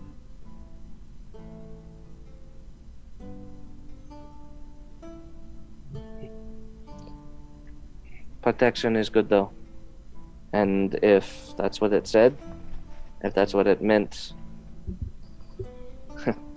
you're probably feeling really vulnerable, especially now. You've got all of us though. I know we're all a bunch of strangers, especially me, but we're here. We've been through quite a lot in our week and a half or so. Actually, more than that now. It's been a few weeks. It's been a few weeks. We've been through a lot, so I don't know. I just knew you were quiet. Wanted to check in case someone else didn't. I mean, it hurts like a bitch, but I'd do it again. I do not doubt that. You're a little crazy, but in a good way. I'll leave you to it, though. I don't want to take up any more time. Good night. He just gets up and walks. Okay. So you all head off to sleep for the evening, resting and recuperating. The evening passes, you wake the next day. Are you heading back to report your business and what happened to the Treeple? And then, okay. So just to sort of speed it along a bit, you all, the next day as you wake, you bid farewell to the Waterroot village and the children there that you saved. Then make your way back to the meadow where you inform the leader of, oh god, I forgot the name, Uriel. Yeah, Uridal. I need to write names that I can say. You inform the leader there that the owning has been taken care of. He tells you, he bids you thank you and informs you that you will always be safe traveling through Farcomer's Pass under the watchful eye of his domain. He bids you that if you ever wish to come back or return, or ever requires aid, that he will gladly help you, so long as you don't chop down any more trees. You then begin setting off towards the City of 1,000 Steps to complete your journey. We're going to go ahead and speed through it now, but we'll talk. What I'll have each of you do is over the next week, if there's anything you wish to do over the next 5 weeks, or say that you've done during the total 7 weeks of travel, we'll talk about it. I know some of you wanted to learn new languages and do all that sort of stuff, so we can talk about that. We'll do that out of game. So people just send me individual messages or anything you wish to work on during that time. However, we're going to kind of skip through the next 5 weeks and pick up after that. So picking up on the other end of that travel, shortly after the summer solstice, about day 26 of Sol, you find yourselves emerging, having traveled through or spent weeks traveling up and through the caldera at the center of Graudar, pushing through this rough, rocky terrain, using Star's guidance to find the paths that the Tabaxi used to make it into the World Child's cradle. There are hidden and secret paths that the Tabaxis have knowledge of that they've shared sparingly with outsiders. You eventually emerge into the cradle and get your first glimpse of the heart of the Tabaxi homeland. After spending a few more weeks journeying downwards into the dense and lush jungle terrain here, this very fertile soil, the trees growing twice the height that they do outside in the jungle surrounding. You come across more small Tabaxi villages where you meet people, become accustomed to their culture, this bartering lifestyle that they have, and are introduced a little bit more to their ways and are sent from village to village, essentially zigzagging your way 2,000 steps. But on Soul 26, you finally emerge from a clearing through a clearing in the jungle, and stand before the city itself. Tall and wide stone walls encircle a sprawling metropolis sitting at the base of this caldera. The misshapen stones are not fixed together by mortar, but perfectly stacked at odd angles to fit together like the pieces of a puzzle. Beyond these walls, a sea of thatched roofs of hundreds of wooded stone buildings stretch out for miles, intermittently broken by stone towers and looming jungle trees actually growing within the city. At the center, far beyond miles into the city, again, the city stretches out farther and larger than any you've ever seen. Even the capital of Ivrandal is dwarfed in comparison. You see a massive ziggurat that breaks the surface and climbs hundreds of feet above the tallest structures. The ziggurat's color shifts at every foot from gray stone of the city and eventually culminates in a ruby tier at the pinnacle. It glistens in the now heart of the summer sunlight.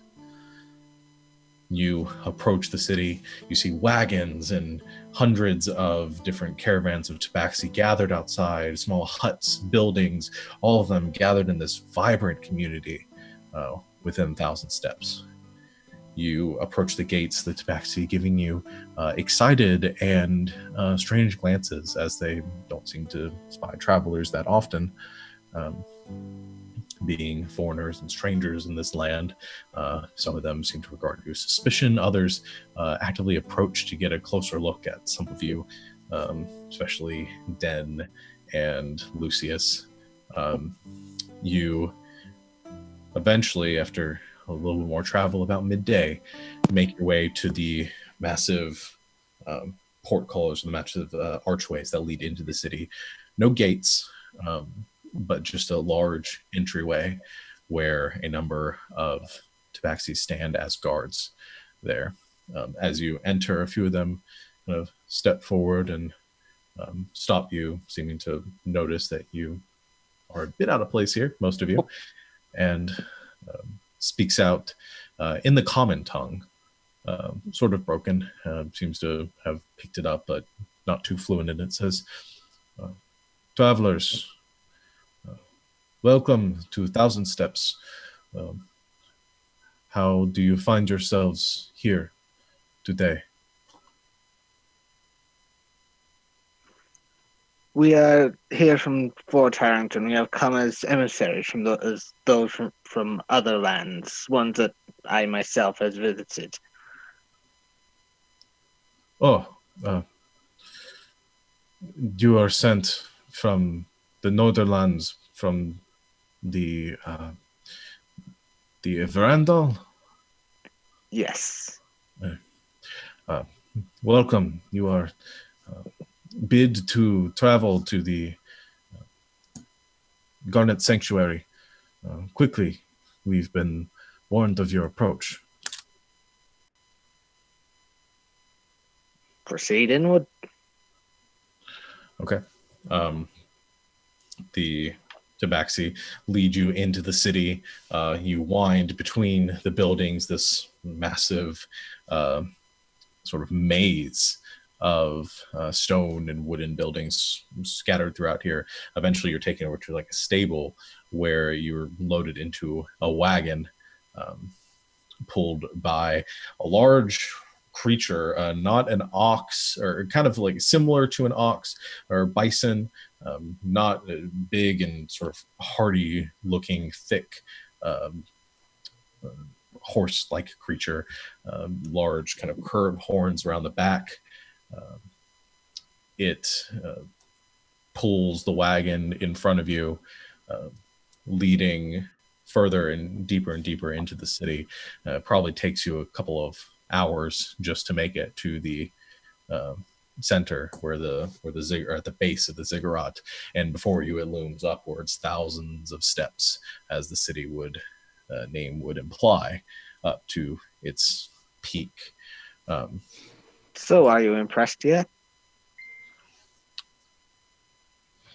Is the ziggurat bigger than anything in Ondakir, like even in the main city? It's as far as like just total size, probably. Height wise, there are towers in there that might reach about the same height or a little bit taller, but just the sheer size of it for a single building is probably bigger than anything you've ever seen. I mean, there are buildings taller than this back home, but nothing is massive in structure and not built like this. This place is huge! Do you say that for every city you go in? I'm kidding. Lucius! Don't hurt me. Just you wait. I'll get you. Don't you worry. The same rules apply here. Just be nice, courteous to everyone you meet. You're just in a bigger environment. Yeah. We still have the letter, right? Or the scroll? Yeah. Okay, cool. As you approach, though, and you reach the base of it, you see the Tabaxi gathered around here, many of them wearing like robes and formal sort of regalia, these brightly colored sashes and wrappings that dignify them or kind of distinguish them from some of the other Tabaxi around. At the base of the ziggurat, there are some tunnels leading into the structure, and the wagon comes to a halt. You all begin to unload off of it, and you see a brightly colored or brightly garbed grayish brown Tabaxi come approaching. Looks to be sort of an older man. Walks up and says, are you, and he's speaking in common as well, except more, I think, fluent. You're the delegation from Ivlandal, correct? Correct. We've been expecting you for some time. So, do you wish to engage in the peace talks or the negotiations with our council? I mean, that is what we were sent for. Excellent. I believe Prince Zavornik is here as well. He is the one that warned us that the Ivarandalian delegation should be here. So we are pleased to see to seek further ties between both Ivlandal and Ondakir.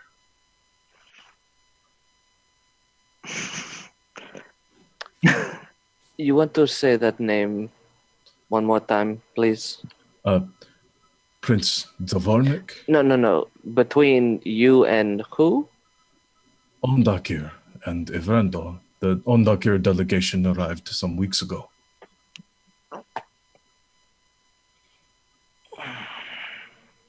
This should be very interesting indeed. Well, let us go. I don't think we should keep them waiting any longer. No, we really shouldn't. Would the name of the prince ring a bell to me? It would definitely. Prince Zolvornik. Zolvornik is the name of the monarchy. Mm-hmm. The emperor's name. As far as which prince it is, there are two. He hasn't said the first name yet. Before we go in, the prince. Did you get their first name? Happens. Yes, sir. Zinstor Zolvornik. And you recognize that name as being the younger prince, fourth in line to the throne. Zinstor, fourth in line. I think I need to double check that, but don't quote me on that. But that's what I believe. That's cool. Well, we don't want to keep His Highness waiting. He says very, very snarkily, by the way. Okay. With all of the snark. Oh, with all of it. All right. As you are led into the chamber, into the ziggurat to meet the Ondakir delegation and engage in talks with the Tabaxi, we will go ahead and end our session here for today. They've been here for weeks, guys. Mm-hmm. Of course. So you might learn a little bit about Lucius now. This is going to be fun. Diplomacy. Yay! And it was the 26th of Sol. Yes. Cool. About a little less than a week after the summer solstice.